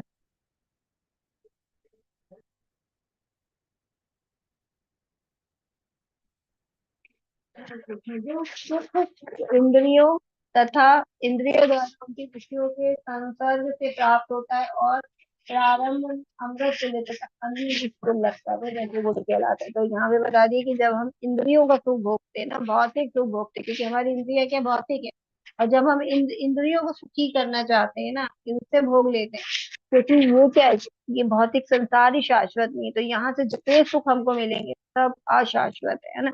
तो ये अशाश्वत है, और हमें प्रारंभ में तो बहुत सुखी है ना, बहुत अच्छा लगेगा, लेकिन अंत में क्या होगा, उसका परिणाम क्या आएगा, बाद में विष तुल होगा, है ना, वो रजोगुणी। जैसे उदाहरण से जानेंगे तो जैसे मान लीजिए एक डायबिटीज का पेशेंट है ना, और उसको मीठा खाने की बहुत इच्छा रहती है बार बार, तो वो जब भी मौका देखता है तो वो मीठा की तरफ, है ना, हम देखते हैं कि वो उसको मीठा खाने का मन करता है। तो मान लीजिए उसको मौका मिल गया और उसने मीठा, है ना, उसको गुलाब जामुन बहुत पसंद है, उसको गुलाब जामुन मिल गया तो उसको लगे एक खा लेते हैं ना, तो उसमें क्या होता है, और वो जैसे ही उसने खाया तो उसको बहुत ही सुख लगा, है ना, बहुत ही आनंद आया, क्योंकि उसको बहुत पसंद है और उसको मिलता भी नहीं है खाने, अब उसको मिल गया तो उसको बहुत उस समय आनंद आ रहा है, बहुत सुख लग रहा है। लेकिन क्या होगा, अगर उसकी तबीयत खराब हो गई उस मीठा खाने से, क्योंकि उसको मना किया गया है डॉक्टर ने, अगर वो खा लेता है, इसलिए अगर वो ज्यादा तबीयत खराब हो जाती है तो उसको शरीर में कष्ट होगा, है ना, उसको हॉस्पिटल ले जाया जाएगा, तरह तरह का मतलब उसको कष्ट होगा, दुख होगा। तो पहले तो अच्छा लगा, है ना, मीठा खाने में, एक जीवा को जरा सा टेस्ट मीठा मिला तो उसको आनंद मिला, लेकिन उसका जो परिणाम आया वो बहुत ही विष तुल आया। तो जो ऐसा सुख होता है वो होता है रजोगुणी सुख कहलाता है। तथा जो सुख आत्म साक्षात के प्रति अंधा है, जो प्रारंभ से लेकर अंत तक मोह कारक है, और जो निद्रा आलस और मोह से उत्पन्न होता है वे तामसी कहलाता है। तो देखिए अभी जो सुख है, अब ये तो एक देखा कि पहले विष जैसा, लेकिन उसका परिणाम अच्छा आया, है ना, भगवत धाम जाएंगे भक्त लोग, भले ही स्टार्टिंग में भक्ति शुरू करे थे तो बहुत कठिन लग रहा था, फिर जो एक राजसी लोग हैं उन लोग क्या है कि अभी तो सुख लग रहा है, जैसे हमें ना प्रेयस, जो हमने श्रेयस और प्रेयस की बात की थी, अर्जुन हमेशा कहते हैं जो श्रेयस हो मेरे लिए वो बता, जो मतलब उन्नति कराएगा मेरे जीवन में, मुझे ख्याति दिलाएगा ना, मेरे जीवन के लिए जो सही है वो बता।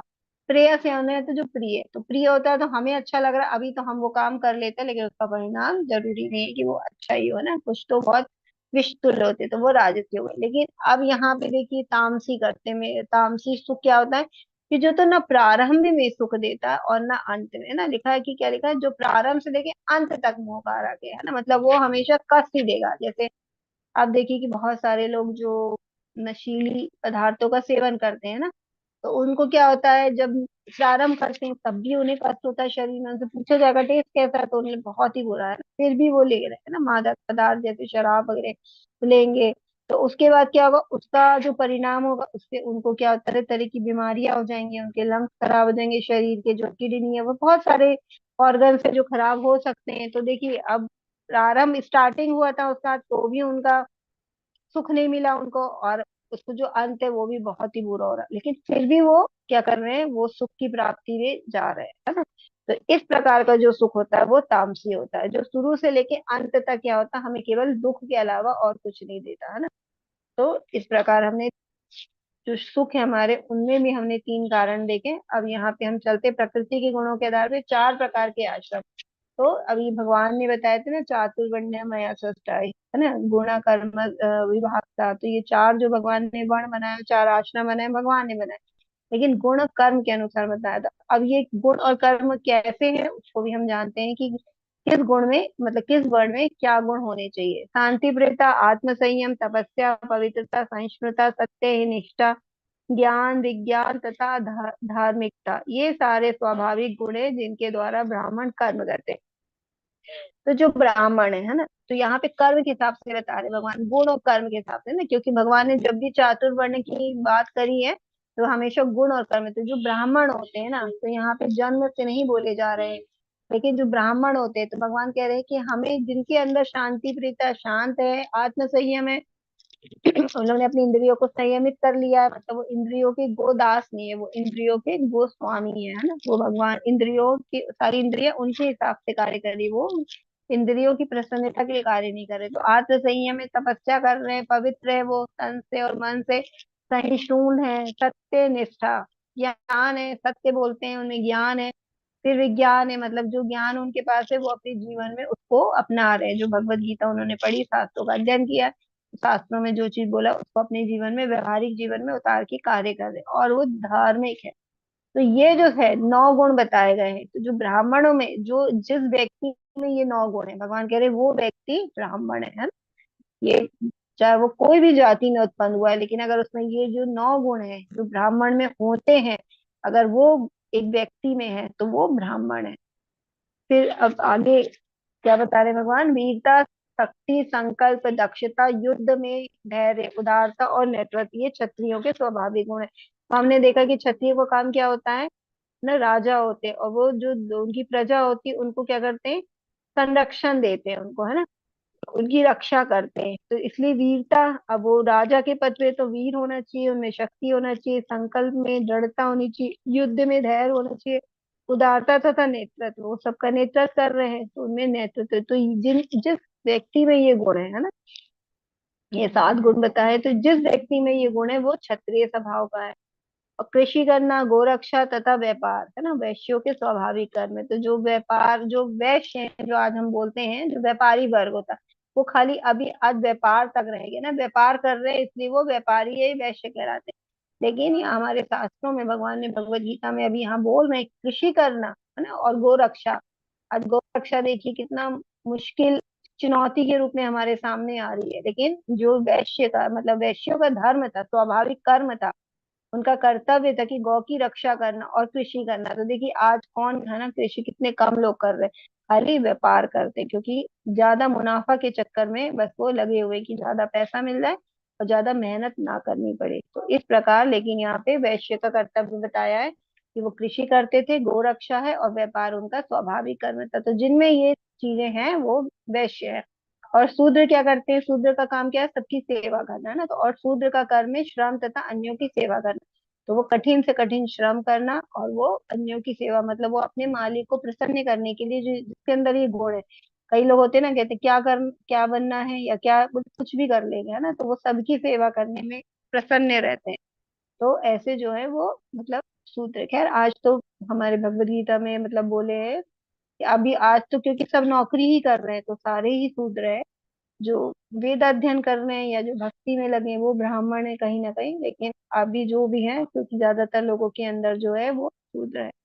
इस प्रकार शूद्रों का भी कर्म बताया है कि मतलब उनके गुण क्या होते हैं। तो इस प्रकार, यत्र प्रवृत्ति भूतानां येन सर्वमिदं ततं स्वकर्मणा तमर्भ्य सिद्धिं विन्दति मानवाः। जो सभी प्राणियों का उद्गम है, जो सर्वव्यापी है, इस भगवान की उपासना करके मनुष्य अपना कर्म करते हुए पूर्णता प्राप्त कर सकता है। तो भगवान ने बोला कि देखिए जो भी चाहे ब्राह्मण हो, वो भी अगर अपनी प्रसन्नता के लिए कार्य कर रहा है ना, क्षत्रिय हो चाहे वैश्य चाहे शूद्र है, अगर वो भगवान के लिए कार्य करेगा तो वो हमेशा कर्म के बंधन से मुक्त हो जाएगा। और अगर वो अपनी इंद्रियों को, है ना, सेंसेस को अपने तृप्त करने के लिए, अपनी इच्छाओं की पूर्ति के लिए कार्य कर रहा है, तो वो कभी भी भगवान को प्राप्त नहीं कर पाएगा ना। तो इसलिए सभी प्राणियों का उद्गम और सर्वव्यापी है उस भगवान की उपासना। तो भगवान से ही हम लोग सब की उत्पत्ति हुई है, भगवान सब जगह है।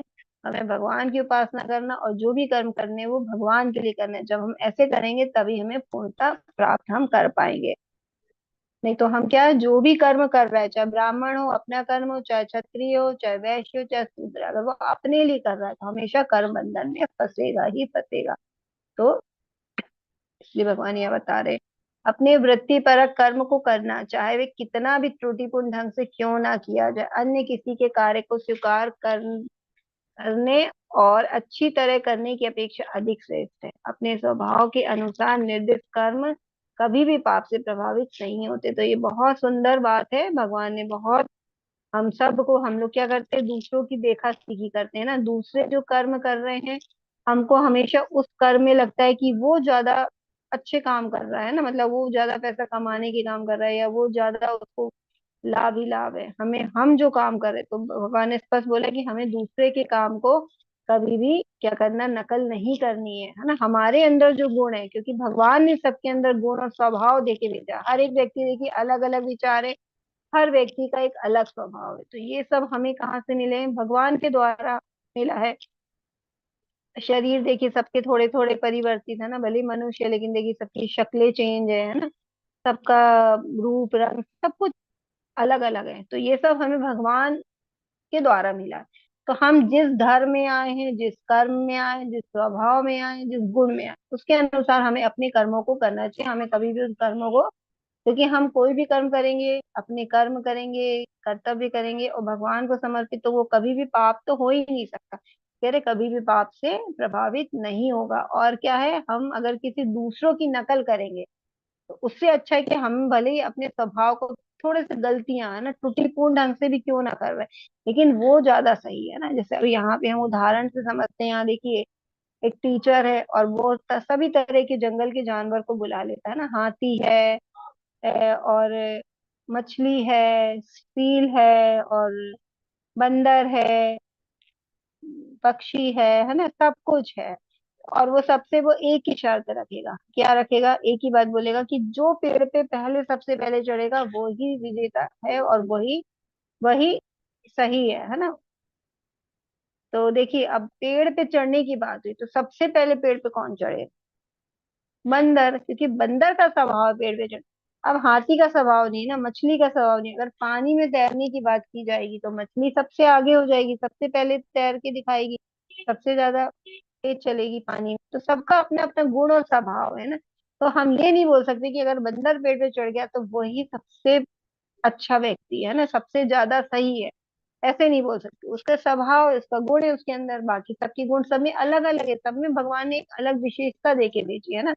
तो जो सबका, जैसे भगवान ने बोला कि स्वाद है ना, जल का स्वाद में हो, तो सबके जल में जैसे एक स्वाद, एक विशेष गुण है, तो वो सब भगवान से आए। तो हम ये जितने मनुष्य हैं या जितने जीव जंतु है, जितने जीवात्मा है, सब में एक विशेष गुण लेके हम लोग का जन्म हुआ है, और ये विशेष गुण हमें भगवान के द्वारा दिया गया। हम अपने उस विशेष गुण का उपयोग करें और अपने कर्तव्य का सही ढंग से पालन करें, और हम भगवान को सौंप दे ना, समर्पित कर दे सारे काम, या जो भी कर्म करे भगवान की प्रसन्नता के लिए। तो ये भगवान हमें इस तरह से मार्गदर्शन देते हैं कि हमें किस तरह से अपने जीवन में अपने कार्य को करना है। जो आत्म संयमी तथा अनासक्त है एवं जो समस्त भौतिक भोगों की परवाह नहीं करता, वे संन्यास के अभ्यास द्वारा कर्म फल की मुक्ति की सर्वसिद्धि सिद्ध अवस्था को प्राप्त कर सकता है। तो वही चीज बोली जा रही कि जो भौतिक भोग नहीं करता है, जो कभी किसी चीज से अनासक्त है, मतलब सब चीजों से अनासक्त है, आसक्ति में नहीं रहता है, और वो संन्यास का अभ्यास कर रहा है, मतलब वो कहीं ना कहीं भक्ति कर रहा है और कर्म फल से मुक्त है, तो वो ही सर्व सिद्धि को प्राप्त कर सकता है। और सर्व सिद्धि क्या है ना, यहाँ पे सर्व सिद्धि की प्राप्ति क्या होती है, मतलब भगवान की के धाम जाना, भगवान परम गति मिलना, हमें भगवान की सेवा में लग जाना है, तो हमें भगवान की सेवा मिलना है, तो ये है परम सिद्धि। तो परम सिद्धि हमें तभी मिलेगी हम जब इन सब चीजों से अनासक्त होंगे। ब्रह्म भूत प्रसन्नात्मा न सोचती न कांक्षती समस्त सर्वेषु भूतेषु मद्भक्तिं लभते पराम। इस प्रकार जो दिव्य पद पर स्थित है वह तुरंत परम पर ब्रह्म का अनुभव करता और पूर्णतः प्रसन्न हो जाता है। वह ना तो कभी शोक करता है, ना किसी वस्तु की कामना करता है, वह प्रत्येक जीव पर संभाव रखता है। इस अवस्था में वह मेरी शुद्ध भक्ति को प्राप्त करता है। तो अब भगवान ने बता दिया कि जो भौतिक फल की इच्छा नहीं करता है ना, और जो भौतिक किसी भी चीज से आसक्त नहीं है, हमेशा किसी भी सुख दुख है ना, सर्दी गर्मी से अविचलित रहता है, विचलित नहीं होता, तो जो इस पद पे आ गया है ना, जो क्या आ गया, वो क्या हो गया, ब्रह्मभूत अवस्था पे आ गया। ब्रह्मभूत मतलब भगवान को प्राप्त करने की अवस्था पे आ रहा है वो, तो वो दिव्य पद पे व्यक्ति, और वो क्या कर रहा है, भगवान को अनुभव कर पा रहा है, और वो हम बहुत प्रसन्न रहता है, क्योंकि जो भक्ति में लगा है वो हमेशा प्रसन्न ही देखे, देखिए भक्त हमेशा प्रसन्न दिखेंगे, क्योंकि वो भगवान की प्रसन्नता के लिए, अपनी प्रसन्नता के लिए कार्य कर ही नहीं रहे हैं, भगवान की प्रसन्नता के लिए कार्य। वह ना कभी कोई चीज को खो जाने पे शोक करता है, और ना किसी चीज के पाने की इच्छा रखता है ना, कोई भी चीज भौतिक चीजों से उसको कोई लगाव नहीं होता, और वो प्रत्येक जीव में समभाव देखता, मतलब हर एक जीवात्मा में भगवान का अंश है, मतलब आत्मा है, तभी उसका शरीर क्रियाशील दिख रहा हमें, और जिसका शरीर क्रियाशील है उसमें आत्मा है, तो आत्मा किसका, परमात्मा का अंश है, भगवान का अंश है, तो परमात्मा भी उसमें वास करता है, तो वो इस नजर से सबको देखता है। और वे ये जो स्थिति आ जाती है ना किसी मनुष्य में, तो वो ब्रह्म भूत अवस्था पे, मतलब वो क्या है, भगवान की शुद्ध भक्ति को प्राप्त अवस्था, मतलब शुद्ध भक्ति को वो प्राप्त हो गया। तभी हम ऐसे भक्तों को क्या बोलते हैं, अनन्य भक्त है ना, शुद्ध भक्त है जो शुद्ध भक्ति कर रहा है। तो जो इस स्तर पे आ जाए, तो भगवान ने एक हमें अवस्था भी बता दी कि अगर हमें लग रहा है कि शुद्ध भक्ति क्या है, और हम अगर भक्ति कर रहे हैं तो हम कब पहुंचेंगे, या हमें कब पता चलेगा कि हम सही तरीके से भक्ति करें। तो यहाँ पे भगवान ने हमारे लिए गाइडलाइन दी है कि अगर हम लोग इस सब चीजों को फॉलो कर पा रहे हैं, इन सब चीजों को कर रहे हैं, हम ना शोक कर रहे हैं, ना हम किसी चीज को खुशियां मना रहे हैं ना, किसी चीज में लिप्त नहीं हो रहे हैं, भगवान को प्रसन्न कर रहे हैं, तो अगर हम ऐसा कुछ कर रहे हैं तो फिर हम हमेशा प्रसन्न रहते हैं सेवा में। कभी हम चिड़चिड़ नहीं करते, कभी हम दुखी नहीं होते, है ना, और विचलित नहीं होते। तो ये सब अवस्थाएं अगर हमारी हो गई तो हम लोग शुद्ध भक्त की कंडीशन में, अभी नहीं हमारी, लेकिन मतलब यहाँ भगवान ने बताया है कि जो भक्त को थोड़ा सा भी संशय है तो यहाँ पे पढ़ेगा तो समझ में आएगा कि भगवान ने स्पष्ट बोला, केवल भक्ति से मुझे भगवान को यथा रूप में जाना जा सकता है। जब मनुष्य मेरी भक्ति से पूर्ण रूप भावनामृत में होता है तो वो बैकुंठ जगत में प्रवेश कर सकता है। तो देखिए, हमें भगवान के धाम जाने की हम बात करें ना, भगवान बैकुंठ में, भगवान गोलोक में, है ना, अगर हमें वहां जाना है तो हमें कैसे, भक्ति, केवल भक्ति, है ना, कई लोग कहते हैं कि भक्ति ही क्यों करनी है ना, या आप लोग भक्ति की बातें क्यों करते, तो यहाँ स्पष्ट रूप से भगवान ने कहा है कि यथारूप, अगर मुझे जिस रूप में मैं हूँ, मतलब अगर भगवान को हमें भगवान के रूप में जानना है ना, जैसे भगवान है, हम भगवान को अच्छे से जानना चाहते हैं, तो केवल भक्ति ही एकमात्र रास्ता है जिससे हम भगवान को जान सकते हैं। जब मनुष्य ऐसी भक्ति करता है जो मेरे पूर्ण भावनामृत में, मतलब जब हम पूरी तरह से भगवान की चेतना में हैं, हर कार्य भगवान की प्रसन्नता के लिए करें, हमें भौतिक से कोई लेना देना नहीं, हम के अपने शरीर के लेवल में कोई लेना देना नहीं, हम अपनी शरीर की प्रसन्नता के लिए नहीं कर रहे हैं। तो अगर हम इस लेवल पे आ गए, जैसे भी भगवान ने ब्रह्मभूत अवस्था बताया, अगर हम उस लेवल पे आ गए, भक्ति कर रहे हैं, तो हम बैकुंठ जगत में भगवान का जो धाम है उसमें हम प्रवेश कर सकते हैं। मेरा शुद्ध भक्त मेरे संरक्षण में समस्त प्रकार के कार्यों में संलग्न रहकर भी मेरी कृपा से नित्य तथा अविनाशी धाम को प्राप्त होता है। तो अब कौन से भक्त होते हैं और कैसे होते हैं उनके धाम को प्राप्त, यहाँ भगवान बताएं कि जो शुद्ध भक्त है जिनकी हम बात कर रहे हैं, वो भगवान के ही संरक्षण में है, भगवान के ही नित्य, भगवान का नित्य कार्य कर रहे हैं, और समस्त प्रकार के कार्यों में भगवान की प्रसन्नता के लिए भगवान की सेवा में लगे, भगवान की भक्ति कर रहे हैं, भगवान के नित्य क्रिया में लगे हुए हैं ना, भगवान की प्रसन्नता के लिए। तो भगवान कह रहे हैं उनको मेरी कृपा प्राप्त होती है ना, कृपा से नित्य तथा अविनाशी धाम, जो भगवान का नित्य जो शाश्वत धाम है ना, क्योंकि अगर हम भौतिक में रहेंगे तो जन्म मृत्यु लगा रहेगा, लेकिन अगर हम भगवान के धाम जाएंगे जो शाश्वत है, हमेशा है, नित्य है, और अविनाशी, जिसका कभी विनाश नहीं होता, तो हम उस धाम को प्राप्त करते हैं। यदि तुम मुझसे भावना भावित यदि तुम मुझसे भावना भावित होगे तो मेरी कृपा से तुम बद्ध जीवन के सारे अवरोधों को लांग जाओगे। तो ये कंडीशन है कि हमें जो भी कार्य है वो भगवान की चेतना में करना है, कि हमको जो भी कार्य भगवान की प्रसन्नता के लिए करना है ना, भक्ति करना है। लेकिन यदि तुम मिथ्या अहंकार ऐसी चेतना से कर्म नहीं करोगे तो, और मेरी बात नहीं सुनोगे, तो तुम विनष्ट हो जाओगे। तो यह एक तरह से भगवान बता रहे हैं कि अगर करोगे तो तुम मेरे धाम आओगे, अगर नहीं करोगे और अपने आप को ही एकमात्र कारण मानोगे कर्म करने का, है ना, और भौतिकता के लिए कार्य करोगे, अपने इंद्रियों की प्रसन्नता के लिए कार्य करोगे, तो भगवान ने इतने अच्छे से बताया, अहंकार के बस में काम करोगे तो तुम्हारा क्या होगा, तुम विनष्ट हो जाओगे, तो तुम कभी मेरे धाम नहीं आओगे। तो अगर हम भगवान की बात मानेंगे तो, और भगवान ने जो भी हमें बताया मार्ग, अगर हम उस पर चलेंगे तो हम भगवान के धाम चले जाएंगे। ईश्वर सर्वभूतानां सुरेशेऽर्जुनो तिष्ठति भ्रामयान् यन् सर्वभूतानि यंत्रारूढ़ानि माया। हे अर्जुन, परमेश्वर प्रत्येक जीव के हृदय में स्थित है और भौतिक शक्ति से निर्मित यंत्र में सवार की भांति बैठे समस्त जीवों को अपनी माया से घुमा रहे हैं। तो भगवान कह दी, क्योंकि हम लोग को क्या भौतिक शरीर मिला है ना, और ये एक यंत्र के समान है, क्योंकि कहते हैं ना शरीर भी एक मशीन है ना, क्योंकि मशीन की तरह कार्य कर रही है। तो ये जो मशीन है जो हमें यहाँ से भौतिक संसार से शरीर मिला है, तो इसके अंदर ये यंत्र है या ये शरीर कब काम कर रहा है, जब उसमें भगवान की जो अंश है, भगवान का अंश आत्मा, वो इसमें सवार होती है, मतलब जब वो इसमें आ जाती है ना, तो तभी ये कार्य कर रहा है। और भगवान हमारे हृदय में, प्रत्येक जीव के हृदय में बैठे हैं ना। हमने 15वें अध्याय में भी जाना था, सर्वस्य चाहम हृदि सन्निविष्टो, तो भगवान सबके हृदय में स्थित हैं परमात्मा के रूप में। और हमारे शरीर को चलाने वाले भी भगवान ही है। लेकिन अगर अगर हम भगवान को नहीं समझते तो ये जो पूरा है, हम माया में गोल गोल घूमते रहते हैं ना। क्योंकि जो माया भगवान की शक्ति है ना, तो अगर हम भगवान को नहीं समझने का प्रयास करते तो फिर माया हमको अपने में घुमाती रहती है। तो वही कह रहे कि ये फिर हम माया में घूमते रहते हैं। तमेव शरणं गच्छ सर्वभावेन भारत, तत्प्रसादात् परां शांतिं स्थानं प्राप्स्यसि शाश्वतम्। हे भारत, सब प्रकार से उसी की शरण में जाओ, उसकी कृपा से तुम परम शांति को तथा परम नित्य धाम को प्राप्त करोगे। तो यहाँ बहुत, ये भी बहुत सुंदर श्लोक है। में कह रहे हैं कि हमें भगवान की ही शरण लेनी है केवल, क्योंकि सब कुछ भगवान है। और उनकी ही कृपा से हम परम शांति को, मतलब हम परम धाम जा सकते हैं।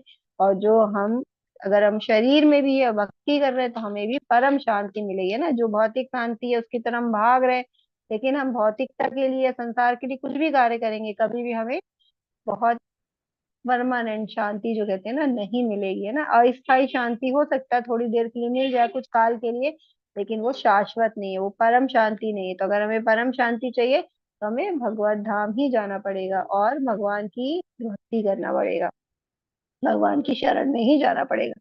इति में ज्ञानम अख्यातम गुह्या गुह्याद् गुह्यतरम मया विमृश्यैत दशेषेण यथेच्छसि तथा कुरु। इस प्रकार मैंने तुम्हें गुह्यतर ज्ञान बतला दिया, इस पर पूरी तरह से मनन करो और तब जो चाहे सो करो। तो देखिए बहुत सुंदर है। भगवान देखिए इतना सारा भगवान ने ज्ञान दे दिया अर्जुन को, पहले अध्याय से हम सब कुछ सीखते आ रहे, सुनते आ रहे हैं ना।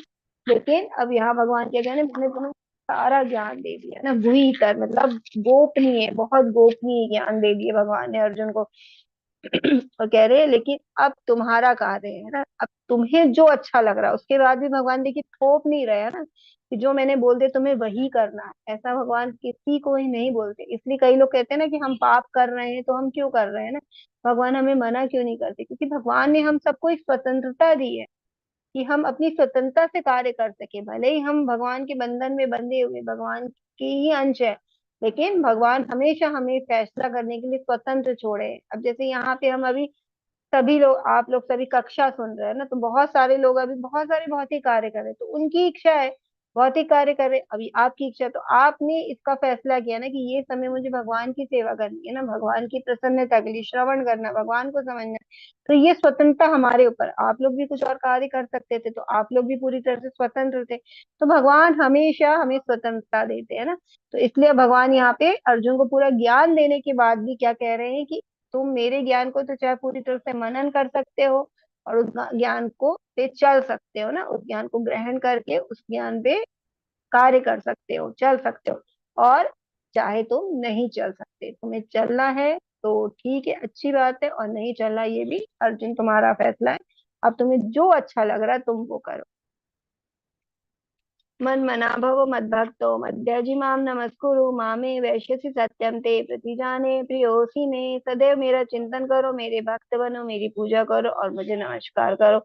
इस प्रकार तुम निश्चित रूप से मेरे पास आओगे, मैं तुम्हें वचन देता हूँ, क्योंकि तुम मेरे परम प्रिय मित्र। तो अब भगवान देखिए ज्ञान देके भगवान ये भी बता रहे हैं कि ये ज्ञान भगवान ने क्यों दिया है ना, क्योंकि अर्जुन उनके बहुत अच्छे मित्र है। और ये मन मना भाव मत भक्त, तो ये है ना मध्याजी माम नमस्कुरु, हमने 9वें अध्याय का भी जो अंतिम श्लोक था उसमें देखे थे। तो ये जो लाइन है ना, इस श्लोक की प्रथम लाइन है जो, तो ये लाइन भगवत गीता में एज इट इज है ना 2 बार बोली गई है। क्यों बोली गई है 2 बार, क्योंकि ये बहुत इंपॉर्टेंट है ना, कोई भी लाइन भगवान ने 2 बार नहीं बोली है, लेकिन ये श्लोक में 2 बार आया है पूरी भगवत गीता में, क्योंकि ये बहुत इंपॉर्टेंट है ना। हम देखते हैं कि माता पिता कोई बात हमें बार बार बोलते, तो कई बार हम लगता है क्यों एक ही बात को बार बार दोहरा रहे हैं ना, क्योंकि बहुत इंपॉर्टेंट होती है हमारे लिए उस बात को सुनना, या हम लोग भूल जाते हैं बार बार।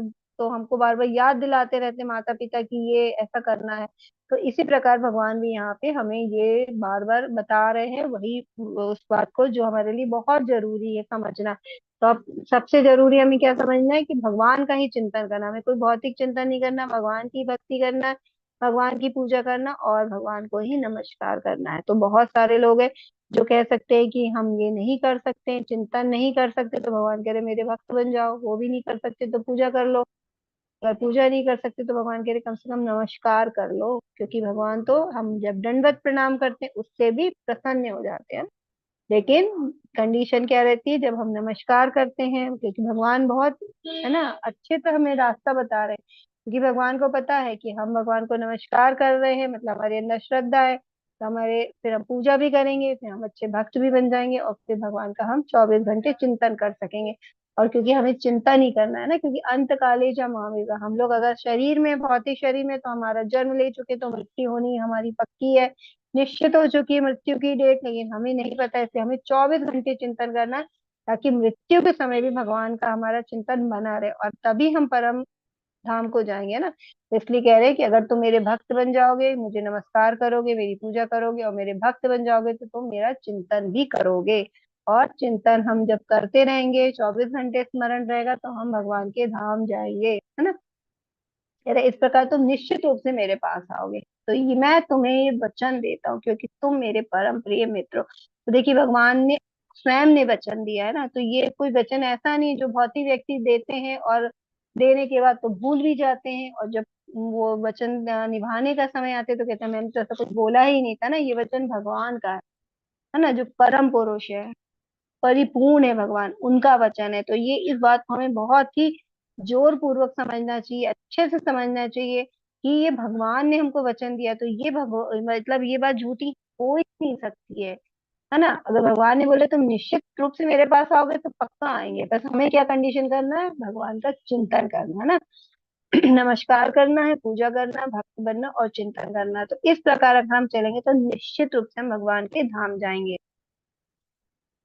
सर्वधर्मान् परित्यज्य मामेकं शरणं व्रज अहम त्वां सर्व पापेभ्यो मोक्षयिष्यामि मा शुचाः। समस्त प्रकार के धर्मों का परित्याग करो और मेरी शरण में आ जाओ, मैं समस्त पापों से तुम्हारा उद्धार कर दूंगा, डरो मत। अब यहाँ पे जब हम सोचने लग जाएंगे कि हम क्या करें, है ना, हम अभी भगवान ने इतने अच्छे से बताए लेकिन उसके बाद भी हम बोलेंगे हमारे तो बहुत सारे धर्म है ना।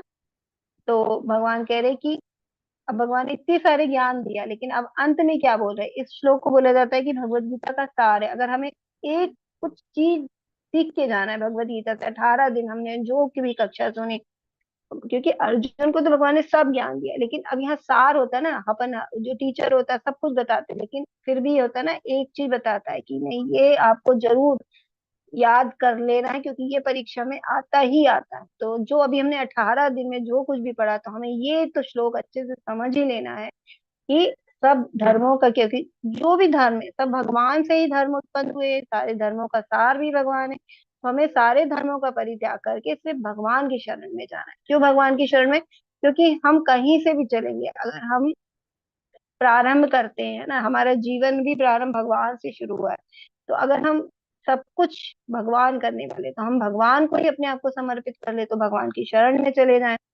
और क्योंकि भगवान फिर यहाँ एक वचन दे रहे हैं ना कि मैं समस्त पापों से तुम्हारा उद्धार कर दूंगा, तो अगर हम भौतिक जीवन में आए हैं तो मतलब कुछ ना कुछ पाप की गठरी हम लोग लेकर आए हैं ना, कुछ ना कुछ ऐसे कर्म का जो लेन देन बच गया था, जिसको अभी हमारा कुछ बाकी था, है ना। इसीलिए हम लोग ये मनुष्य तन में आ गए, मतलब हमारा भी पाप बचे हुए हैं, है ना। ठीक है, हमें नहीं मालूम है कितने हैं, ज्यादा है कम है, वो सब हम ना सोचे, लेकिन हमें कुछ है, पाप तो है। तो उस पाप को हम कैसे नील कर सकते हैं ना, कैसे खत्म कर सकते हैं, जब तक वो पाप खत्म नहीं होंगे हम भगवान के धाम नहीं जा सकते। तो भगवान कह रहे हैं कि समस्त पापों से मैं उद्धार कर दूंगा। तो देखिए हमें से भगवान की शरणागति लेनी है ना, भगवान को अपने आप को समर्पित कर देना है। जबकि देखिए आपका जो कुछ है अभी भी सब भगवान के द्वारा ही चल रहा है, आपका शरीर भी सब कुछ, लेकिन आपको ये मानना होगा है ना कि भगवान का ही दिया है, तो भगवान को ही समर्पित। हम लोग कहते हैं तेरा तुझको अर्पण क्या लागे मेरा, लेकिन सही में हम लोग ये बात मानते हैं कि हम लोग आरती में गाते हैं, लेकिन हम लोग क्या बोलते हैं ना, सब कुछ मेरा कुछ नहीं तेरा, ये मानते हैं, तभी तो हम लोग भौतिक सुखों में ढूंढ रहे हैं, सुख ढूंढ रहे हैं ना, भौतिक इच्छाओं में कार्य कर रहे हैं आज भी। भगवान के लिए पूरा शरीर भगवान ने दिया है, चलाने वाले भी इस शरीर को भगवान है, फिर भी हम लोग क्या भौतिक संसार के कार्यों में लिप्त है ना। अगर हम मानते कि सब कुछ तेरा, तो आज हम दे देते ना, तन मन धन दे देते, लेकिन हम लोग सब पे कार्य कर रहे हैं, आज तन के लिए भी कार्य कर रहे हैं, मन की प्रसन्नता पे भी कार्य कर रहे हैं, और धन भी इकट्ठा करने में लगे। इसका मतलब ये नहीं कि नहीं करना है, लेकिन हमें ये सब भगवान की प्रसन्नता के लिए, क्योंकि भगवान ने हमें ये चीज बोली कि सब कुछ करो, है ना। मतलब जो गलत है, शास्त्रों के विरुद्ध, वो नहीं बोल रहे भगवान। जो शास्त्रों की बात माने, जो भगवान ने शास्त्रों में जो बोले हैं, अगर हम उसको भी मानेंगे, तो भगवान कह रहे कि जो शास्त्रों के अनुसार करोगे, बस मुझे समर्पित कर दो ना, भगवान की प्रसन्नता के लिए कर लो, भगवान की शरणागत हो जाओ। मान लो सब कुछ भगवान के द्वारा ही हो रहा है, अगर इतना कर लोगे तो मैं समस्त पापों से तुम्हारा उद्धार कर दूंगा। जितने भी पाप की गठरी आप लेके आए हैं, जितने भी पाप है, सब समूल, है ना, जड़ से, भगवान जड़ से, मतलब कुछ पौधे होते हैं ना जिसको हम ऐसे ऊपर से तोड़ देते हैं, उखाड़ देते हैं, लेकिन वो क्या होते हैं, उससे कहीं ना कहीं बीजा होता है, तो फिर निकल आते हैं पौधे, है ना, बारिश हो, पानी मिल जाए तो उगाते हैं। लेकिन भगवान के समूल, है ना, समूल मतलब पूरा बीज से, जड़ से मैं उखाड़ दूंगा सारे पापों को, तो इसका फल तुम्हें कभी भी तुम्हारे जीवन में नहीं आएगा। तुम सारे पापों से क्या हो जाओगे, मुक्त हो जाओगे, और तुम बिल्कुल शुद्ध हो जाओगे। और जब शुद्ध हो जाओगे तो तुम मेरे मेरे धाम आ जाओगे, मेरे को प्राप्त कर पाओगे, है ना। और अगर हम सोचते हैं, डर रहे हैं हम किसी कारण से, तो भगवान हमें आश्वासन दे रहे हैं कि प्रयास करो, डरो मत, मेरे पास आने का प्रयास करो, मेरे शरणागत होने के लिए कार्य करो। तो हम लोग को यहाँ से यही शिक्षा लेना है कि हमें अपने जीवन को भगवान को समर्पित कर देना है, और भगवान के भक्ति के लिए हमें जो भी है, हमें धीरे धीरे बढ़ना है, एकदम से तो कोई भी नहीं कर सकता। माला भी जैसे हम एक माला से शुरुआत करते हैं, एक दो से, फिर धीरे धीरे 16 माला पे आते हैं, तो ऐसे करके हम धीरे धीरे प्रयास कर सकते हैं और अपने आप को पूर्ण तरह से भगवान को समर्पित कर सकते हैं। यह गुही यह गुह्य ज्ञान उनको कभी भी ना बताया जाए जो ना तो संयमी है, ना इसमें से, ना भक्ति में रहते हैं, और ना ही उसे जो द्वेष करता है। तो भगवान ने स्पष्ट रूप से कह दिया कि ये जो ज्ञान है, देखिए गुह्य ज्ञान है ना, भगवत गीता आज सब कुछ पढ़ सकते हैं, ऑनलाइन भी सबको अवेलेबल है ना। इतनी सारी लिंक्स चल रही है, इतने सारे यूट्यूब की चैनल है जो हमें मतलब बतला रहे हैं गुह्य, लेकिन फिर भी नहीं समझ पा रहे हैं हम इस ज्ञान को। क्यों? क्योंकि ये बहुत ही गोपनीय ज्ञान है।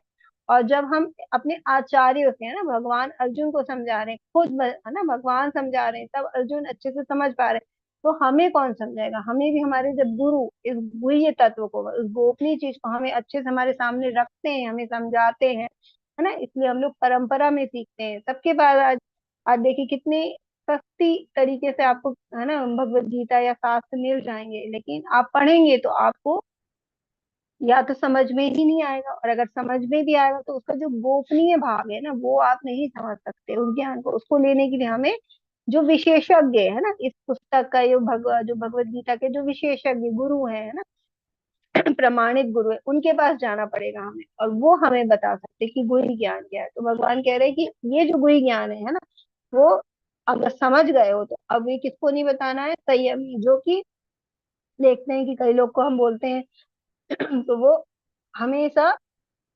मतलब थोड़ा भी हम गीता जी के बारे में बोलेंगे तो वो बोलेंगे बस, है ना, नहीं सुनना चाहते, तो वो कहीं ना कहीं वो भक्ति, एक तो भक्त नहीं है, और भगवान से द्वेष करते हैं, है ना, और एक निष्ठ नहीं है, और संयमी नहीं है, उनकी मतलब इंद्रियां उनके बस में नहीं है ना। तभी तो वो इतना, जो सबसे उसके जीवन का सबसे हमारा आधार है, हमारे जीवन का, मनुष्य जीवन का परम लक्ष्य भगवान की प्राप्ति करना, भगवान के धाम जाना, क्योंकि मनुष्य योनि के अलावा कोई भी योनि हमको ऐसी नहीं मिलती कि हम भगवान के धाम जा सके। तो भी हम क्या है, पूरी भौतिकता को में उलझे हुए, तो कहीं ना कहीं वो भक्त नहीं है, या वो एकनिष्ठ नहीं है, संयमी नहीं है। तो ऐसे व्यक्ति को कभी भी भगवत गीता का ज्ञान ना बताया जाए। जो व्यक्ति भक्तों को ये परम रहस्य बताता है, वे शुद्ध भक्ति को प्राप्त करेगा और अंत में मेरे पास वापस आएगा। तो भगवान ने अभक्तों के लिए तो कह दिया कि अभक्तों को नहीं बताना, लेकिन जो भक्त है ना, उनको बताया जाए। तो और कह रहे हैं कि उनका प्रचार प्रसार किया जाए सब में।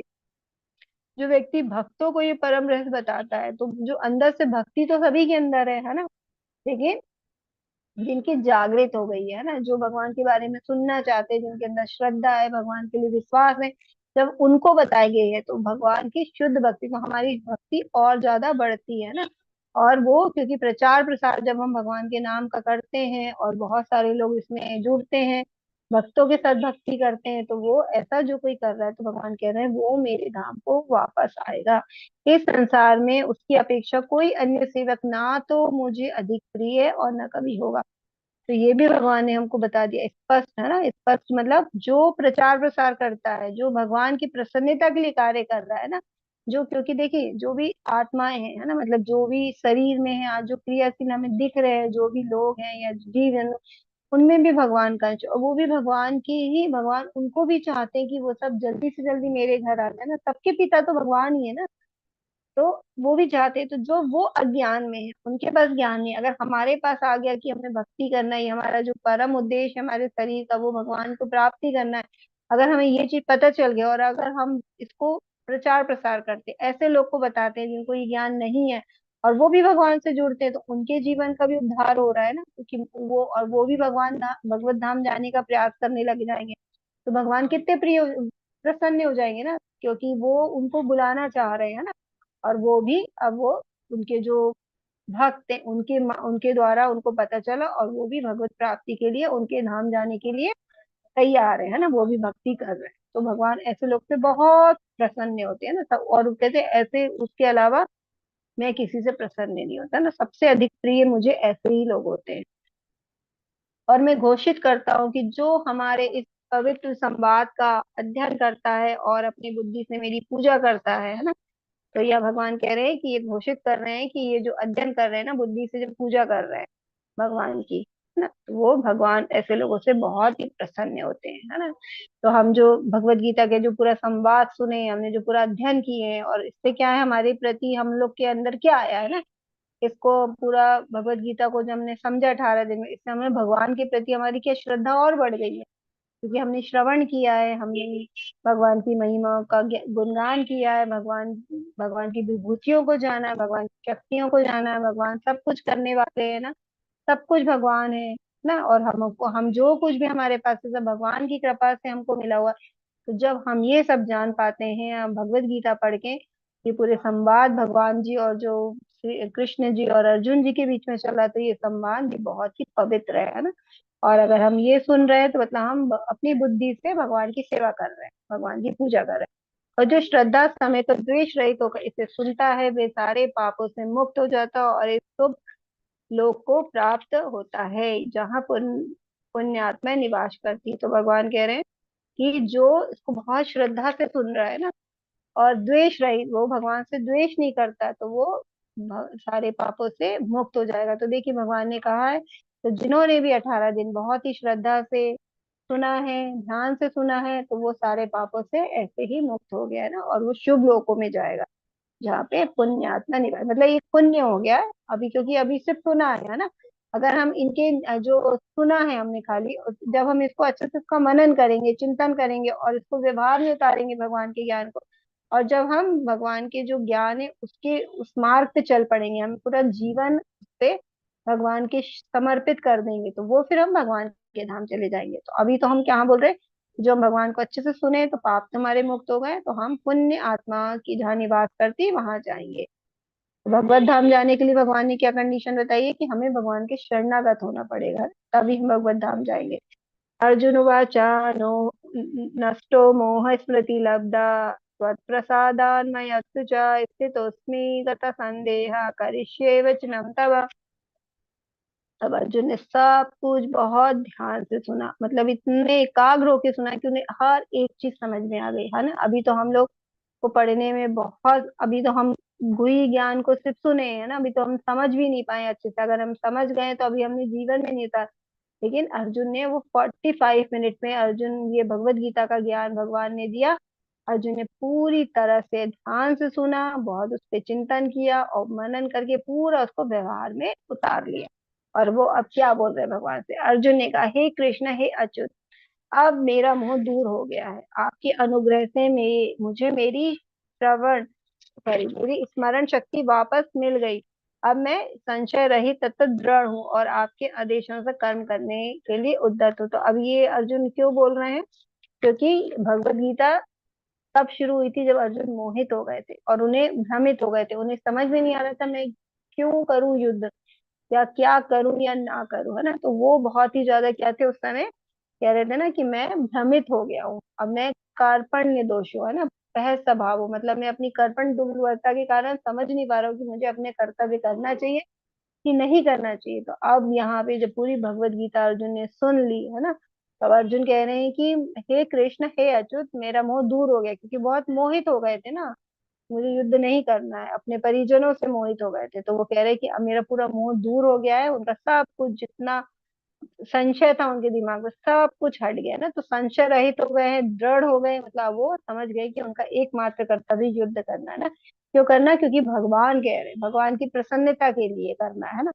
और आदेशानुसार, आपके आदेशानुसार। तो देखिए ये एक शिष्य होता है कि जैसे गुरु ने बोला, गुरु ने सब कुछ बता दिया, फिर भी कह रहे हैं कि आपको जो मैंने सब कुछ बता दिया, अब तुम्हारे ऊपर है कि करो या ना करो। और शिष्य क्या बोलता? करिष्ये वचनम तव। और शिष्य कह रहा है मैं वही करूंगा जो आपने मुझे बताया, जैसे आपने मुझे कर्म करने बताए मैं वैसे ही कर्म करूंगा। तो ये एक सबसे, मतलब यहाँ पे जो है भगवान कृष्ण सबसे अच्छे गुरु और अर्जुन सबसे अच्छे शिष्य। तो इसलिए हमको इससे शिक्षा लेनी चाहिए कि हमें कैसे गुरु जो मार्ग बताता है उसको हमें दृढ़ता से उस मार्ग पे चलना है। अब अर्जुन भी मोह भंग हो चुका उनका, अब वो युद्ध करने के लिए तैयार है। अब क्योंकि संजय से हमारी भगवत गीता शुरू हुई थी, जो संजय धृतराष्ट्र को सब कुछ भगवत गीता राजमहल में सुना रहे थे ना, क्योंकि व्यास देव जो उनके गुरु थे उन्होंने उनको दिव्य दृष्टि दी थी। तो जो भी युद्ध भूमि में जो कुछ भी हो रहा था, तो पूरी युद्ध भूमि में भगवत गीता का उपदेश भगवान ने दिया, और ये अर्जुन को दिया, और जो संजय थे वो पूरा वो देख पा रहे थे और वो धृतराष्ट्र को बता पा रहे थे। तो अब अंत में जो श्लोक आ रहे हैं वो संजय के आ रहे हैं। अब पूरी भगवत गीता संजय ने भी सुनी है, भगवान का विश्व रूप भी देखा है, अब वो अपने आखिरी में क्या मत रख रहे हैं। संजय ने कहा, इस प्रकार मैंने कृष्ण तथा अर्जुन इन दोनों महापुरुषों की वार्ता सुनी, और यह संदेश इतना अद्भुत है कि मेरे शरीर में रोमांच हो रहा है। तो अब इतने प्रसन्न चित्त हैं संजय, वो तो मतलब सोच ही नहीं सकते थे कि ऐसा कुछ होने वाला है युद्ध पे। वो तो युद्ध में जो होने वाला था, लड़ाई झगड़ा ये है ना, किसी की मृत्यु, किसी की अधोगति, ये सब देखने के लिए वहां पे बैठे थे दत्तास को। तो उन्हें तो नहीं पता था कि यहाँ भगवत गीता का इतना सुंदर ज्ञान और भगवान का इतना सुंदर विश्व रूप देखने मिलेगा। और भगवान ने उस समय विश्व रूप में ये तीन चार रूप दिखाए थे ना, चतुर्भुज रूप भी दिखाया था, और अपना उनका अपना पर्सनल फॉर्म में दिखाया था। तो उन्होंने इतने सुंदर सब भगवान के रूप का दर्शन किया, भगवान की इतनी सुंदर वाणी सुनी, इतना सुंदर भगवत गीता का ज्ञान उनको भी प्राप्त हो सका। तो अब वो इतने प्रसन्न कह रहे मैं तो, इतना अद्भुत है मतलब उनका जो भी जो अनुभव है उनका, है ना, तो मेरा शरीर रोमांचित हो रहा है, उनके पूरे शरीर के रोए खड़े हो रहे प्रसन्नता में। व्यास की कृपा से मैंने ये परम गुण ये बातें साक्षात योगेश्वर कृष्ण के मुख से अर्जुन के प्रति कही जाती हुई सुनी। तो जो योगेश्वर भगवान, योगेश्वर कहा जाता है कृष्ण भगवान को कि योगों के ईश्वर, हमने सब अध्याय में योग देखा ना, कर्म योग, ज्ञान योग, अष्टांग योग, फिर भक्ति योग। तो भगवान सबके योग के ईश्वर है ना, योगेश्वर बोला जाता है। तो कह रहे कि योगेश्वर भगवान कृष्ण ने अर्जुन के लिए कही है ना, और वो सब बातें व्यास देव जी की कृपा से संजय ने भी सुन ली और देख लिया। तो वो बहुत ही प्रसन्न है। हे राजन, जब मैं कृष्ण तथा अर्जुन के मध्य हुई इस आश्चर्यजनक तथा पवित्र वार्ता का बारंबार स्मरण करता हूँ, तो प्रति क्षण अव- अवहा आह्लाद से गदगद हो उठता हूँ। तो वो इतने प्रसन्न है, मतलब खुशी का उनका ठिकाना ही नहीं है ना। उन्होंने इतने पवित्र संवाद को सुन लिया। यत्र योगेश्वर कृष्णो यत्र पार्थो धनुर्धराः तत्र श्री विजयोर्भूते ध्रुवानी तिर्मतिर्मम। जहाँ योगेश्वर कृष्ण है, जहाँ परम धनुर्धर अर्जुन है, वहीं ऐश्वर्य विजय अलौकिक शक्ति तथा नीति भी निश्चित रूप से रहती, ऐसा मेरा मत है। अब अर्जुन कह रही है, हमारे भगवत गीता का आखिरी श्लोक है, और यहाँ पे वो एक तरह से अपना मत बता रहे, मतलब उन्होंने जो कुछ भी देखा है ना उसके अनुसार वो देख के कह रहे हैं कि क्योंकि जहाँ पे भगवान कृष्ण है और अर्जुन है ना, धनुर्धारी है, सबसे बड़े धनुर्धर है यहाँ पे अर्जुन, और भगवान कृष्ण है। तो कह रहे जहाँ पे कृष्ण और अर्जुन रहेंगे तो वहाँ ऐश्वर्य विजय, मतलब अलौकिक शक्ति और नीति निश्चित रूप से रहती है। तो मतलब उन्होंने एक तरह से घोषणा कर दी धृतराष्ट्र के सामने कि विजय तो भगवान कृष्ण की ही होगी, क्योंकि नहीं अर्जुन की होगी, क्योंकि कृष्ण जी उनके साथ है। और ये मेरा मत है, मतलब उन्होंने निर्भीक होके ना, वो डर नहीं रहे। नहीं तो धृतराष्ट्र अपने पुत्रों की प्रसन्नता देखना चाहते हैं, पुत्र जीत जाए, उनके मन में तो यही चल रहा है। लेकिन वो निर्भीक हो गए, क्यों? क्योंकि वो भी बहुत अच्छे भक्त हैं। जो भक्त होते हैं वो कभी किसी से डरते नहीं है। हमने देखा था अभ्य है ना, अभ्य हमेशा निर्भीक होते, तो उन्होंने एकदम निर्भीक होके अपना मत बता रहे कि मेरे मत से तो जीत भगवान की ही होगी, है ना, भगवान उनके साथ है, पांडव की जीत होगी, पांडव की जीत होगी। तो इस प्रकार उन्होंने निर्भीक होकर अपना मत रख दिया धृतराष्ट्र के सामने। अब हमारा ये भगवद गीता के 18 अध्याय पूर्ण हो चुके हैं। अब ये 18 अध्याय हमने किया है, तो अब हम इनके प्रभुपाद जी के शब्द जान लेते हैं। सार है हमारे लिए। जहाँ कृष्ण तथा अर्जुन उपस्थित है वहां संपूर्ण श्री होगी। तो जहाँ भगवान कृष्ण है तो वहां लक्ष्मी है ना, जहाँ विष्णु होते हैं वहां लक्ष्मी होती है, जहाँ राम होते वहां सीता होती, जहाँ कृष्ण होते वहां राधा होती। तो क्या है, वहां पे श्री जी है ना। श्री हमेशा क्या बोलते हैं, श्री जी है ना। राधा रानी को बोलते हैं, सीता जी को बोलते हैं, तो श्री मतलब लक्ष्मी भी होता है, तो लक्ष्मी भी होगी। युद्ध को यह निर्णय करना था कि संसार पर शासन कौन करेगा ना, जो युद्ध हो रहा था वो एक निर्णय होना था युद्ध के बाद। संजय ने भविष्यवाणी की कि सत्ता युधिष्ठिर के हाथ में चली जाएगी, क्योंकि वे न केवल पुण्यात्मा तथा पवित्र आत्मा थे, अपितु वे कठोर नीतिवादी थे। इन्होंने जीवन भर कभी असत्य भाषण नहीं किया था, तो ये उन्होंने सत्य बोल दिया ना, उन्होंने झूठ बोला भी नहीं था, और वो भी बहुत बड़े अच्छे भक्त थे, है ना। भगवत गीता से हम ये समझ सकते हैं कि ज्ञान तथा ध्यान द्वारा अपनी अनुभूति एक विधि है, लेकिन कृष्ण की शरणागति सर्वोच्च सिद्धि है ना। सर्वधर्मान परित्यज्य बोला ना, मतलब भले ही भगवान ने सारे योग हमें बताए, है ना, ज्ञान योग ध्यान योग, वो ठीक है, सब अपने अपने लेवल पे चलेंगे, लेकिन सबसे अच्छा योग ही क्या है, भगवान की शरणागति लेना, वो सर्वोच्च सिद्ध है। ये भगवत गीता के उपदेश का सार है। पूर्ण कृष्ण भावना भावित होकर भक्ति में कृष्ण की शरणागति गुह्यतम उपदेश है, यही 18वें अध्याय का सार है। तो देखिए हमने जाना कि 18वें अध्याय में भगवान ने कहा कि भगवान की शरणागति, तो उसमें सबसे गोपनीय भाग क्या है ये पूरी भगवत गीता में, कि हमें भगवान कृष्ण को भक्ति करना है और भगवान के ही हमें शरणागत हो जाना है। भगवत गीता में 5 प्रमुख विषयों की व्याख्या की गई, भगवान, भौतिक प्रकृति, जीव, शाश्वत काल, सभी प्रकार के कर्म। तो हमने ये मेन 5 विषय हमने जाने थे। जैसे भगवान के बारे में हमने जाना, भगवान कौन है, हम भौतिक प्रकृति की बात कर रहे हैं हमेशा, कि जीव हम लोग हैं, जीव तत्व की बात हो रही है। शाश्वत काल, क्योंकि सब कालों के काल है ना, भगवान है। शाश्वत क्योंकि भगवान का धाम है, शाश्वत है, तो जो भी है सब भगवान शाश्वत है। तो हमने भगवान काल की बात करी, और कर्म कर्म की बात भी हम करते आ रहे हैं, हमें कैसे कर्म करना है कैसे नहीं करना है। तो ये भगवत गीता में हमने ये 5 टॉपिक के बारे में बहुत ज्यादा अच्छे से इनके बारे में मुख्य रूप से पढ़ा है। सब कुछ भगवान श्री कृष्ण पर आश्रित है, और ये जो पांचों चीज है वो भगवान श्री कृष्ण पे ही आश्रित है ना। जीव अपने मूल रूप से में शुद्ध आत्मा व परमात्मा का एक परमाणु मात्र है, चूंकि सारे जीव कृष्ण की तटस्था शक्ति, अतएव उनका सत्संग भौतिक शक्ति अपरा तथा आध्यात्मिक शक्ति परा से होता है। तो भगवान ने बताया था हमको 7वें अध्याय में कि मेरी एक अपरा शक्ति है और परा शक्ति है, और जो जीव है हम लोग जो है वो भगवान की परा शक्ति मतलब उच्च कोटि की शक्ति है ना। और जो अपरा शक्ति भौतिक प्रकृति है, ये हमारे लिए ही बनाई गई है कि हम लोग इसका से जीवन यापन कर सके, लेकिन हम लोग क्या कर रहे हैं, इन सबका दोहन कर रहे हैं, मतलब बहुत ज्यादा हम लोग मतलब गलत तरीके से भौतिक प्रकृति का उपयोग कर रहे हैं।